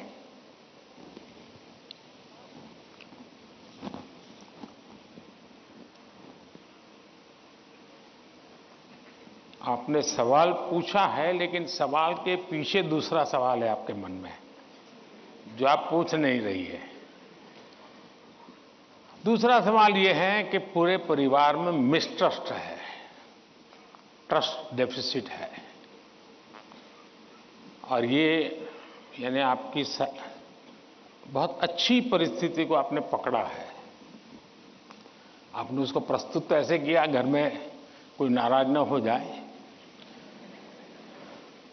लेकिन ये सोचने का विषय है टीचर के लिए भी और पेरेंट्स के लिए भी, कि ऐसा क्या कारण है कि हम ट्रस्ट डेफिसिट पारिवारिक जीवन में अनुभव कर रहे हैं। अगर पारिवारिक जीवन में भी हम ट्रस्ट डेफिसिट अनुभव करते हैं तो ये बहुत ही चिंता का विषय है। और ये ट्रस्ट डेफिसिट अचानक नहीं होती है, एक लंबे कालखंड से गुजर करके निकलती है। और इसलिए हर पेरेंट्स को, हर टीचर को, हर स्टूडेंट्स को बहुत ही बारीकी से अपने आचरण को एनालाइज करते रहना चाहिए। आखिरकार माँ बाप मेरी बात पे भरोसा क्यों नहीं करते? कहीं न कहीं तो ऐसी बातें हुई होगी जिसके कारण उनका ये मन बन गया होगा। कभी आपने कहा होगा कि मैं अपनी सहेली को मिलने जा रही हूं, और माँ बाप ने अगर बाद में पता चला कि आप तो उस दिन उसके यहां गई नहीं थी, तो ट्रस्ट डेफिसिट शुरू हो जाते। यार उसने तो कहा था वहां जाऊंगा, लेकिन मान लीजिए वहां गए नहीं, लेकिन आकर के कह दिया कि मैंने तय किया था उनके यहां जाऊंगा, लेकिन रास्ते में मेरा मन बदल गया तो मैं वहां चला गई थी। तो कभी भी ये ट्रस्ट डेफिसिट की स्थिति पैदा नहीं होगी। और एक विद्यार्थी के नाते हमें जरूर ऐसा सोचना चाहिए कि कहीं ऐसा तो नहीं है कि मैंने कहा था मम्मी आप सो जाओ, चिंता मत कीजिए, मैं तो पढ़ लूंगा, और मम्मी चुपके से देखती और मैं सो रहा हूं, तो फिर ट्रस्ट डेफिसिट हो जाएगा। ये तो कह रहा था मैं पढ़ूंगा, लेकिन पढ़ नहीं रहा है, सोया पड़ा है। आप कहते थे कि मां मैं अब 1 सप्ताह तक मोबाइल को हाथ नहीं लगाऊंगा, लेकिन छुपके से दिख रहा है मां को, अरे तो फिर ट्रस्ट डेफिसिट पैदा हो जाती है। क्या आप जो कहते हैं उसको सचमुच में पालन करते हैं क्या? अगर आप पालन करते हैं तो मैं नहीं मानता हूं कि पेरेंट्स को या टीचर्स को इस प्रकार की ट्रस्ट डेफिसिट की स्थिति पैदा होगी, आपके प्रति अविश्वास का कारण बनेगा। उसी प्रकार से मां बाप को भी सोचना चाहिए। कुछ मां बाप को ऐसी आदत होती है, जैसे मान लीजिए किसी मां बाप ने, मां ने बहुत बढ़िया खाना बनाया है और बेटा आया, किसी न किसी कारण से उसका खाने का मन नहीं है, लेकिन बहुत कम खाया, तो मां क्या कहेगी? जरूर कहीं खा करके आए होंगे, जरूर किसी के घर में पेट में भर करके आए होंगे। तो फिर उसको चोट पहुंचती है, फिर वो सच बोलता नहीं है। फिर मां को ठीक रखने के लिए, ठीक है चलो अच्छा लगे बुरा लगे, मैं जितना मुंह में डाल, पोस्ट ऑफिस में डालता हूं डाल दूंगा। ये ट्रस्ट डेफिसिट पैदा हो जाता है। हर घर के अंदर ये अनुभव आता होगा। आपको माताजी ने, पिताजी ने मानो आपको पैसे दिए और आपको कहा 1 महीने का तुम्हारा ये 100 रुपया तुम्हें देते पॉकेट का, और फिर हर तीसरे दिन पूछते हैं वो 100 रुपये का कह दिया। अरे भाई तुमने 30 दिन के लिए दिया है ना, दूसरा मांगने तो आया नहीं तुम्हारे पास, तो भरोसा करो ना। अगर भरोसा नहीं तो नहीं देना था। ज्यादातर मां बाप के केस में ऐसा होता है, रोज पूछते हैं अच्छा वो 100 रुपया, हाँ कोई ये तो पूछ सकता है, पूछने का तरीका हो सकता है। कोई कहे बेटा उस दिन पैसे नहीं थे, तुम्हें 100 ही रुपये दिए थे, तुम चिंता मत करना, जरूरत पड़े तो कह देना। तो उस बेटे को लगे नहीं मेरे माता पिता ने मुझे 100 रुपया, देखो ये आपकी पसंद की बात आई तो ताली बजाते हो आप लोग।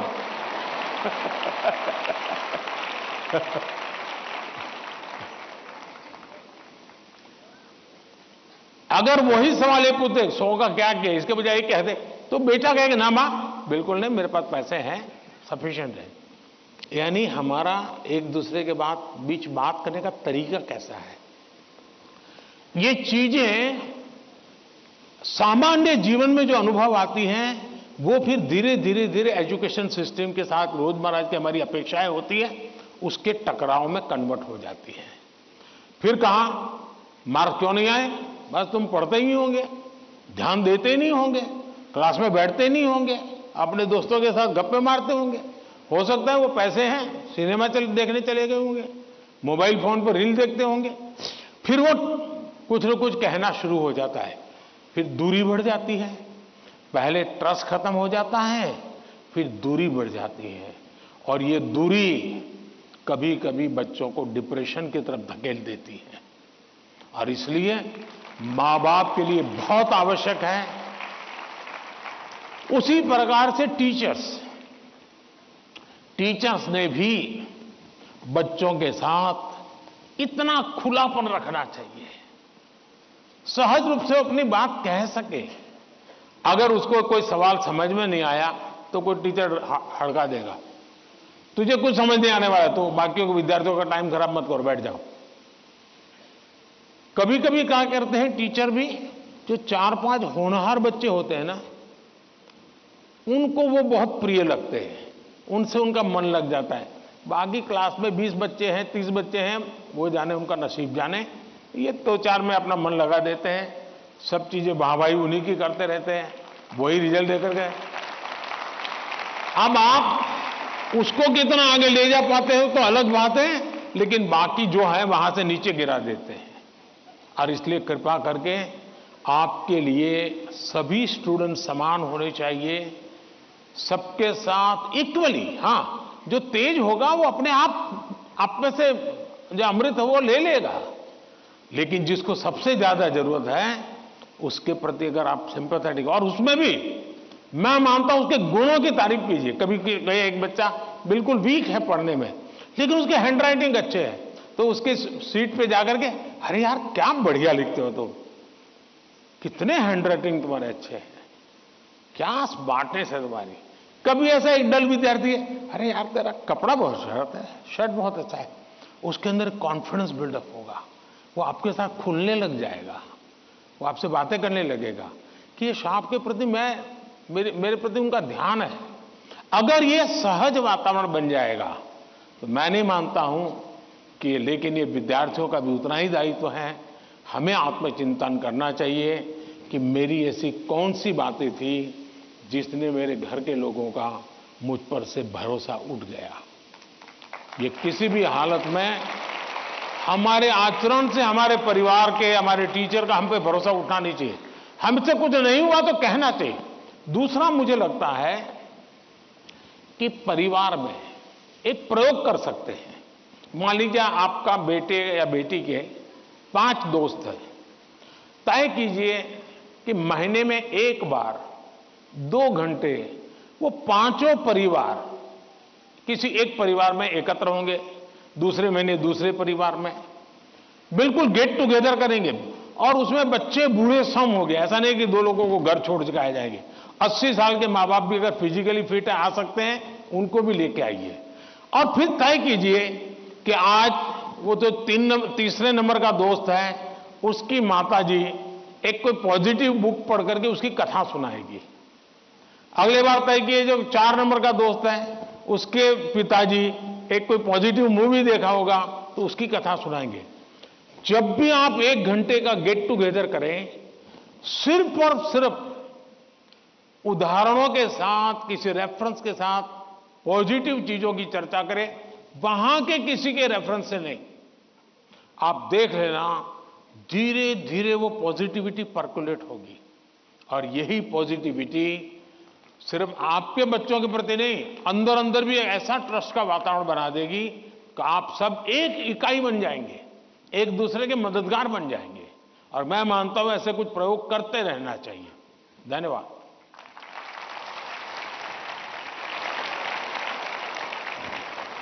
पीएम सर, परिवार में विश्वास महत्वपूर्ण है।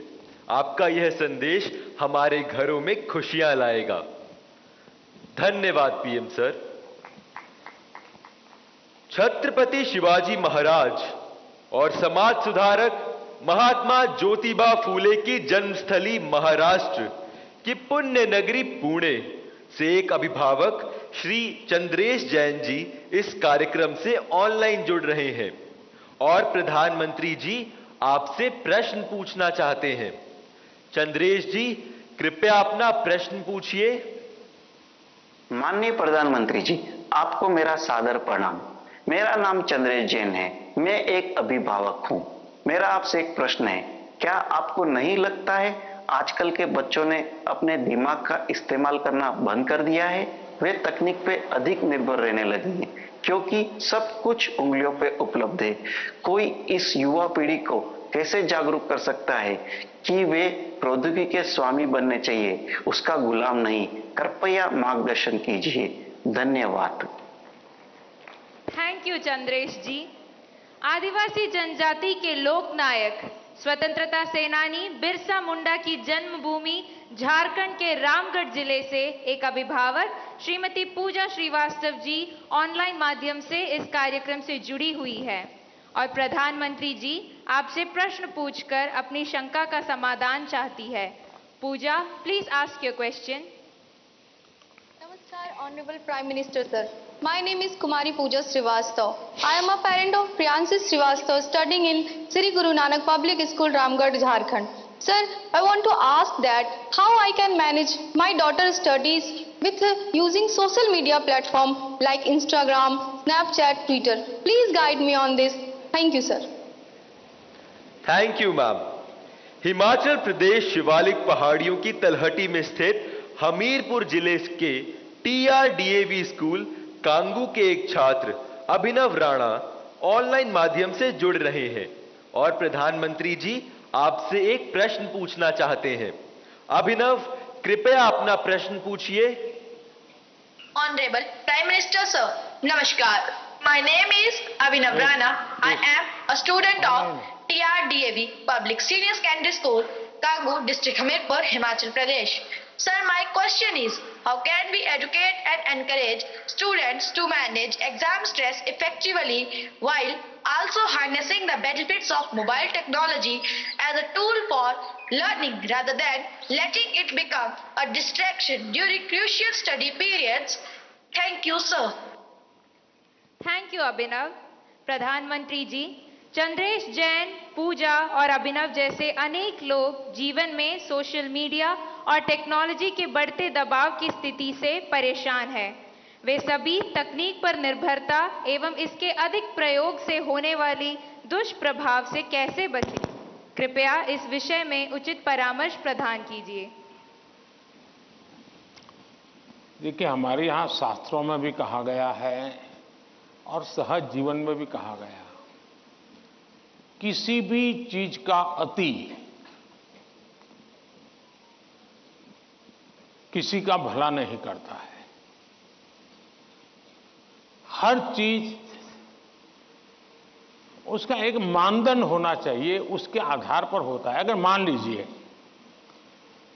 मां ने बहुत बढ़िया खाना बनाया है, न्यूट्रिशन की दृष्टि से रिच है, टेस्ट आपकी पसंद का है, समय भी खाने का है, लेकिन बस खा रहे हैं, खा रहे हैं, खा रहे हैं, मां परोसती जा रही है। क्या ये संभव है? क्या संभव है? क्या कभी कभी तो आप मां को कहो, नहीं मां बस बहुत हो गया, अब नहीं खा सकता हूं। करते हो कि नहीं करते हो? अपनी प्रिय खाना था, हर प्रकार से न्यूट्रिशन वैल्यू वाला था, वो समय भी ऐसा था, खाने का वक्त था, फिर भी एक स्टेज आ जाता है जब वो खाना आपके लिए तकलीफ कर सकता है, वॉमिटिंग करवाएगा, हेल्थ खराब कर देगा।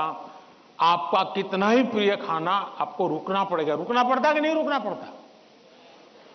वैसे ही मोबाइल के ऊपर कितना ही प्रिय चीजें, कितनी ही चीजें आती हो, लेकिन कुछ तो समय तय करना पड़ेगा। अगर आप, मैंने देखा है आजकल बहुत से लोगों को जब भी देखो लगे पड़े हैं। आपने देखा होगा, मेरे हाथ में कभी, बहुत रेयर केस में कभी मोबाइल फोन मेरे हाथ में होता है, क्योंकि मुझे मालूम है कि मेरे समय का मुझे सर्वाधिक उपयोग क्या करना है। जबकि मैं ये भी मानता हूं कि इंफॉर्मेशन के लिए मेरे लिए एक बहुत आवश्यक साधन भी है, लेकिन उसका कैसे उपयोग करना, कितना करना, इसका मुझे विवेक होना चाहिए। और ये दोनों जो पेरेंट्स की चिंता है वो इन दो की नहीं है, हर पेरेंट्स की चिंता है। शायद ही कोई अपवाद होगा जो मां बाप खुद भी दिन भर मोबाइल में अटके रहते होंगे ना, वो भी चाहते होंगे कि बेटा इससे बचे। और आपने देखा होगा, सबसे बड़ी बात, आपके जीवन को बहुत कुंठित कर देता है जी। अगर आप परिवार में देखोगे तो घर के 4 लोग 4 कोने में बैठे हैं और एक दूसरे को मैसेज फॉरवर्ड करते हैं, उठ करके मोबाइल नहीं दिखाते कि देख मैंने ये आया तुम देखो। क्यों? सीक्रेसी। ये इसके कारण एक बहुत बड़ा अविश्वास पैदा करने में ये भी एक साधन बन गया आजकल। अगर माँ ने मोबाइल फोन को हाथ लगा दिया, बस आ गया घर में तूफान। तुम कौन होती है मेरे मोबाइल को हाथ लगाने वाली? यही हो जाता है। मैं समझता हूं कि परिवार में कुछ नियम होने, जैसे खाना खाते समय डाइनिंग टेबल पर कोई इलेक्ट्रॉनिक गैजेट नहीं होगा, मतलब नहीं होगा। सब लोग खाना खाते समय गप्पे मारेंगे, बातें करेंगे, खाना खाएंगे। ये हम डिसिप्लिन फॉलो कर सकते हैं। जी, घर के अंदर मैंने पहले भी कहा है या दोबारा कहता हूं, नो गैजेट जोन, कि भाई ये कमरे में कोई गैजेट की एंट्री नहीं, हम बैठेंगे, बातें करेंगे, गप्पे मारेंगे। परिवार के अंदर वो ऊष्मा का वातावरण उसके लिए जरूरी है। तीसरा, हम हमारे खुद के लिए भी अब टेक्नोलॉजी से हम बच नहीं सकते हैं। टेक्नोलॉजी को बोझ नहीं मानना चाहिए, टेक्नोलॉजी से दूर भागना नहीं चाहिए, लेकिन उसका सही उपयोग सीखना उतना ही अनिवार्य है। अगर आप टेक्नोलॉजी से परिचित हैं, आपके माता पिता को पूरा नॉलेज नहीं है, सबसे पहला आपका काम है आज मोबाइल पर क्या क्या अवेलेबल है उनसे चर्चा कीजिए, उनको एजुकेट कीजिए और उनको विश्वास में लीजिए कि देखिए मैथ्स में मुझे ये चीज़ें यहाँ मिलती हैं, केमिस्ट्री में मुझे ये मिलती हैं, हिस्ट्री में ये मिलती हैं, और मैं इसको देखता हूँ, आप भी देखिए। तो वो भी थोड़ी रुचि लेंगे। वरना क्या होगा, हर बार उनको लगता होगा कि मोबाइल मतलब ये दोस्तों के साथ चिपका हुआ है, मोबाइल मतलब रील देख रहा है। अगर उसको पता चले कि भाई इसमें ये पार्ट है, इसका मतलब ये नहीं कि माँ बाप को मूर्ख बनाने के लिए बढ़िया चीज दिखा दे और फिर दूसरा करे, ऐसा नहीं हो सकता है। हमने पूरे परिवार में पता होना चाहिए क्या चल रहा है। हमारे मोबाइल फोन का लॉक करने का जो नंबर होता है वो परिवार के सबको अगर पता हो तो क्या नुकसान होगा। परिवार के हर सदस्य को हर एक मोबाइल का अगर इतनी ट्रांसपेरेंसी आ जाए, आप काफी बुराइयों से बच जाएंगे, काफी बुराइयों से बच जाएंगे। कि भाई हर किसी को हर एक भले मोबाइल अलग होगा, लेकिन उसका जो कोड वर्ड है उसको मालूम है, तो ये भला हो जाएगा। दूसरा, आप भी अपना स्क्रीन टाइम को मॉनिटर करने वाले जो ऐप्स होते हैं उसको डाउनलोड करके रखिए। वो बताएगा कि भाई आपका स्क्रीन टाइम आज इतना हो गया, आपने यहाँ इतना टाइम गंवाया है, आपने इतना टाइम, वो आप स्क्रीन पर ही आपको मैसेज देता है, वो आपको अलर्ट देता है। जितने ज्यादा ऐसे अलर्ट के टूल्स हैं, हमने अपने गैजेट्स के साथ जोड़ के रखना चाहिए ताकि हमें भी पता चले, हाँ यार ज्यादा हो गया, अब मुझे रुकना चाहिए। कम से कम वो हमें अलर्ट करता है। एट द सेम टाइम उसकी पॉजिटिव उपयोग कैसे कर सकते हैं। अगर मान लीजिए मैं कुछ लिख रहा हूं, लेकिन मुझे एक अच्छा शब्द मिल नहीं रहा है, तो मैं डिक्शनरी की मुझे जरूरत है, मैं डिजिटल व्यवस्था का उपयोग करके उसका लाभ ले सकता हूं। मान लीजिए कि मैं कर रहा हूं और मुझे कोई अरिथमेटिक का सूत्र ध्यान नहीं आता है, चलिए मैंने डिजिटल चीज का सपोर्ट सिस्टम ले लिया, पूछ लिया उसको, क्या हुआ, फायदा होगा। लेकिन अगर मैं जानता ही नहीं हूं कि मेरे मोबाइल में क्या ताकत है, तो मैं क्या उपयोग करूंगा। और इसलिए मुझे तो लगता है कि कभी कभी क्लासरूम में भी मोबाइल के पॉजिटिव पहलू क्या क्या है, पॉजिटिवली उपयोग आने वाली कौन सी चीजें हैं, कभी 10-15 मिनट क्लासरूम में चर्चा करनी चाहिए। कोई स्टूडेंट अपने अनुभव बताएगा कि मैंने उस वेबसाइट को देखा, हमारे स्टूडेंट्स के लिए अच्छी वेबसाइट है, मैंने उस वेबसाइट को देखा, फलाने सब्जेक्ट के लिए वहां अच्छी लर्निंग मिलती है, अच्छे लेसन्स मिलते हैं। मान लीजिए टूर जा रही है कहीं पर, टूर प्रोग्राम हमारे पास है और बच्चे जा रहे हैं कि चलो भाई हम जैसलमेर जा रहे हैं, सबको कहा जाए जरा ऑनलाइन जाओ भाई, जैसलमेर का पूरा प्रोजेक्ट रिपोर्ट बनाओ, तो उसका पॉजिटिव उपयोग करने की आदत डालनी चाहिए। उसको लगना चाहिए कि तुम्हारी मदद में बहुत सी सारी व्यवस्थाएं उपलब्ध हैं, तुम इसका उपयोग करो। जितना ज्यादा सकारात्मकता से आप उपयोग करोगे उतना आपको लाभ होगा। और मेरा आग्रह रहेगा कि हमने उससे दूर भी नहीं भागना है, लेकिन हमने हर चीज का विवेक से और पूरे परिवार में ट्रांसपेरेंसी से, जितनी ज्यादा ट्रांसपेरेंसी आएगी, ऐसे छुप छुप करके देखना पड़े तो मतलब कुछ गड़बड़ है। जितनी ट्रांसपेरेंसी आएगी उतना लाभ ज्यादा होगा। बहुत बहुत धन्यवाद।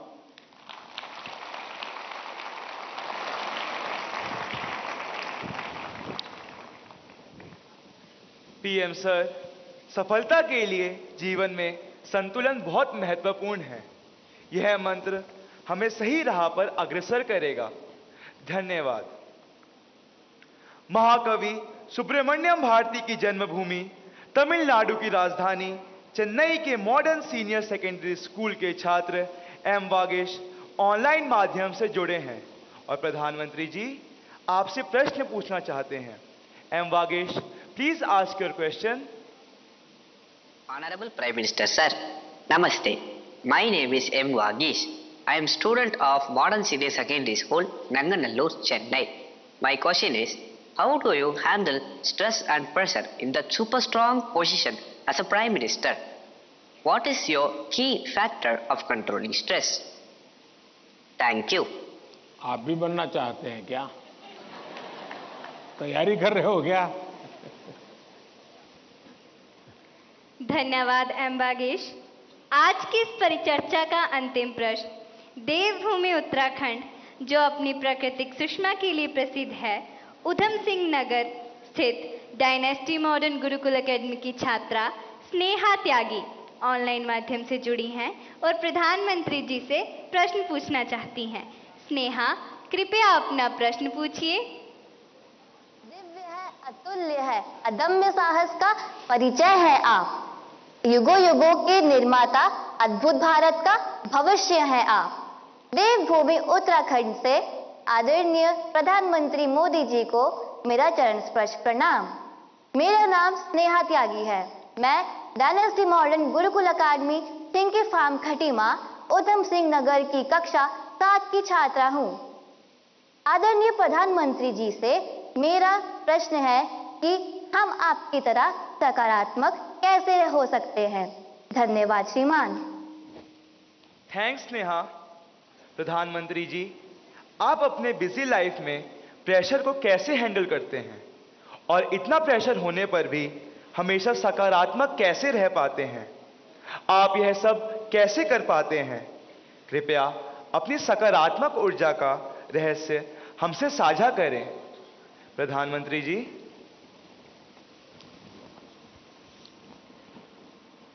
इसके कई जवाब हो सकते हैं।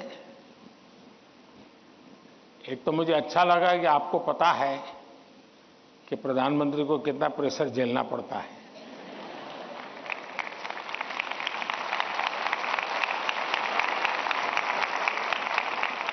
वरना आपको तो लगता होगा हवाई जहाज है, हेलीकॉप्टर है, उनको क्या है, यहां से यहां जाना है, यही करना है। लेकिन आपको पता है कि भांति भांति के सुबह शाम, दरअसल हरेक के जीवन में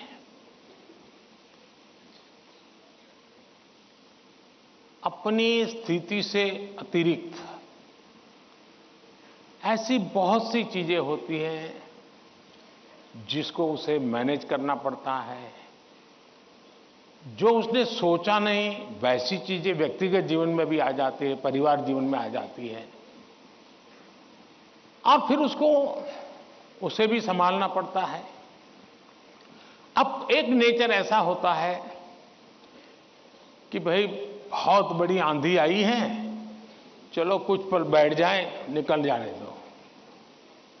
कुछ संकट आया है, नीची मुंडी करो यार, समय जाएगा। शायद ऐसे लोग जीवन में कुछ अचीव नहीं कर सकते। मेरी प्रकृति है और जो मुझे काफी उपकारक लगी है, मैं हर चुनौती को चुनौती देता हूं।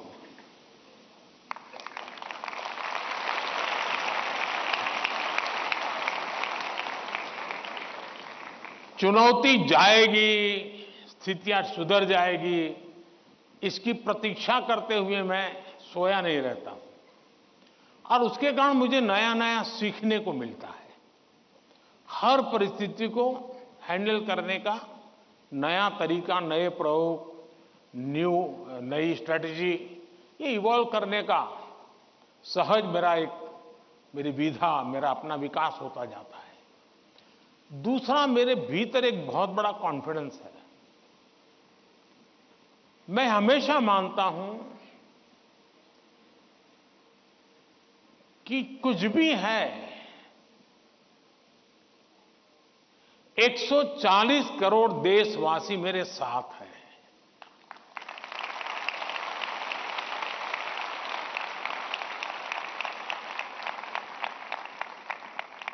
अगर 100 मिलियन चुनौतियां हैं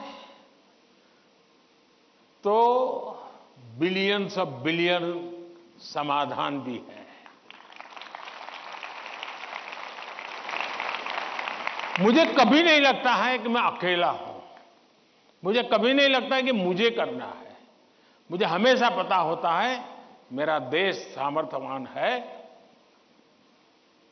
मेरे देश के लोग सामर्थ्यवान है, मेरे देश के लोगों का मस्तिष्क सामर्थ्यवान है।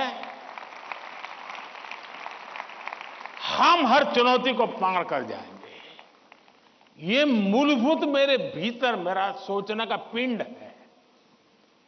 और इसके कारण मुझे कभी नहीं लगता यार मुझ पर आया क्या करूंगा। मुझे लगता है नहीं, 140 करोड़ लोग हैं, संभल जाएंगे, ठीक है। आगे मुझे रहना पड़ेगा और गलत हुआ तो गाली मुझे खानी पड़ेगी। लेकिन मेरे देश का सामर्थ्य, और इसलिए मैं अपनी शक्ति देश के सामर्थ्य को बढ़ाने में लगा रहा हूं। और जितना ज्यादा मैं मेरे देशवासियों का सामर्थ्य बढ़ाता जाऊंगा, चुनौतियों को चुनौती देने की ताकत हमारी और बढ़ती जाएगी।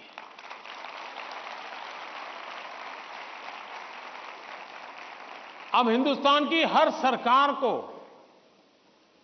गरीबी के संकट से जूझना पड़ा है। हमारे देश में संकट है ही है, लेकिन मैं डर करके बैठ नहीं गया। मैंने उसका रास्ता खोजा और मैंने सोचा कि सरकार होती कौन है जो गरीबी हटाएगी। गरीबी तो तब हटेगी जब मेरा हर गरीब तय करेगा कि अब मुझे गरीबी को परास्त करना है। अब वो सपने ही देखेगा तो होगा कि नहीं होगा। तो मेरी जिम्मेवारी बनती है कि मैं उसके सपने को पूरा करने के लिए सामर्थ्यवान बनाऊं, उसको पक्का घर दे दूं, उसको टॉयलेट दे दूं, उसको शिक्षा की व्यवस्था दे दूं, उसको आयुष्मान योजना का लाभ दे दूं, उसके घर से नल पहुंचा दूं।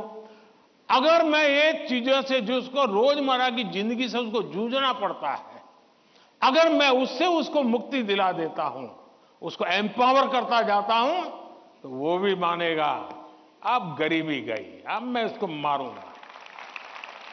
और आप देखिए, इस मेरे 10 साल के कार्यकाल में देश में 25 करोड़ लोग गरीबी से बाहर आए हैं। अब यही चीज और लोग भी तो जैसे बिताया, मैं भी बिता देता। और इसलिए मेरी कोशिश रहती है कि हम देश की शक्ति पर, देश के संसाधनों पर भरोसा करें। जब हम इन सारी चीजों को देखते हैं तो कभी हम अपने आप को अकेला महसूस नहीं करते। जी मैं क्या करूं, मैं कैसे करूं, अरे मैं तो एक चाय बेचने वाला इंसान, क्या करूंगा, ऐसे नहीं सोच सकता हूं जी। मुझे पूरा भरोसा होना चाहिए। और इसलिए पहली बात है कि आप जिनके लिए कर रहे हैं उन पर आपका अपार भरोसा।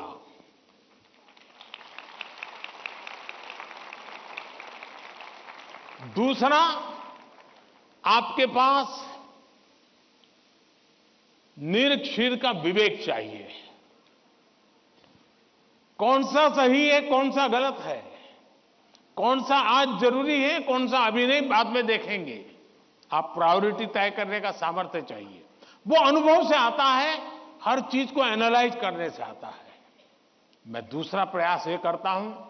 तीसरा, मैं गलती भी हो जाए तो ये मान के चलता हूं कि ये मेरे लिए लेसन है। मैं इसको निराशा का कारण नहीं मानता हूं। अब आप देखिए, कोविड का संकट कितना भयंकर था। मामूली चुनौती थी क्या? पूरी दुनिया फंसी पड़ी थी। अब मेरे लिए भी था कि क्या करो भाई, मैं कह दूं, अब क्या करे, तो भाई वैश्विक बीमारी है, दुनिया भर में ऐसा ही है, सब अपना अपना संभाल लो। मैंने ऐसा नहीं किया। रोज टीवी पे आया, रोज देशवासियों से बात की, कभी ताली बजाने के लिए कहा, कभी थाली बजाने के लिए कहा, कभी दिया जलाने के लिए कहा। वो एक्ट कोरोना को खत्म नहीं करता है, लेकिन वो एक्ट कोरोना के खिलाफ लड़ाई लड़ने की एक सामूहिक शक्ति को जन्म देता है। सामूहिक शक्ति को उभारना। अब देखिए, पहले भी खेल के मैदान में हमारे लोग जाते थे, कभी कोई जीत के आता था, कोई जीत के नहीं आता था। जाने वाले को पूछता नहीं था, आने वाले को पूछता नहीं था। मैंने कहा भले 3 मेडल के जीतते आएंगे, लेकिन मैं उसके ढोल पीटूंगा। तो धीरे धीरे करके 107 मेडल लेने का सामर्थ्य उन्हीं बच्चों में से निकला। सामर्थ्य तो था। सही दिशा, सही रणनीति, सही नेतृत्व परिणाम लाता है।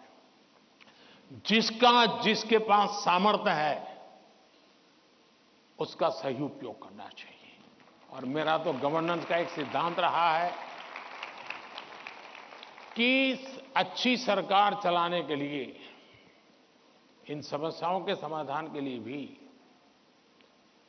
आपको नीचे से ऊपर की तरफ सही जानकारी आनी चाहिए, परफेक्ट इंफॉर्मेशन आनी चाहिए, और ऊपर से नीचे की तरफ परफेक्ट गाइडेंस जाना चाहिए। अगर ये 2 वे चैनल परफेक्ट रही, उसका कम्युनिकेशन, उसकी व्यवस्थाएं, उसके प्रोटोकॉल, उसको ठीक से किया, तो आप चीजों को संभाल सकते हैं। कोरोना एक बहुत बड़ा उदाहरण है। और इसलिए मैं मानता हूं कि हम निराश होने का कोई कारण ही नहीं होता है जीवन में। और अगर एक बार मन में तय कर लिया कि निराश होना ही नहीं है, तो फिर सिवाय पॉजिटिविटी कुछ आता ही नहीं है। और मेरे यहां निराशा के सारे दरवाजे बंद हैं। कोई कोना भी, एक छोटी खिड़की भी मैंने खुली नहीं रखी है कि निराशा वहां से घुस जाए। और आपने कभी देखा होगा, मैं रोता बैठता नहीं हूं जी। पता नहीं क्या होगा, वो हमारे साथ आएगा कि नहीं आएगा, वो हमसे भिड़ जाएगा क्या। अरे होता रहता है जी। हम किस चीज के लिए हैं? और इसलिए मैं मानता हूं कि जीवन में आत्मविश्वास से भरे हुए और अपने लक्ष्य के विषय में। और दूसरी बात है, जब कोई निजी स्वार्थ नहीं होता है, खुद के लिए कुछ करना तय होता है, तो निर्णयों में कभी भी दुविधा पैदा नहीं होती है। और वो एक बहुत बड़ी अमानत मेरे पास है। मेरा क्या, मुझे क्या, इससे मेरा कोई लेना देना नहीं है। सिर्फ और सिर्फ देश के लिए करना और आपके लिए करना, ताकि आपके माता पिता को जिन मुसीबतों से गुजरना पड़ा, मैं नहीं चाहता हूं कि उन मुसीबतों से आपको गुजरना पड़े।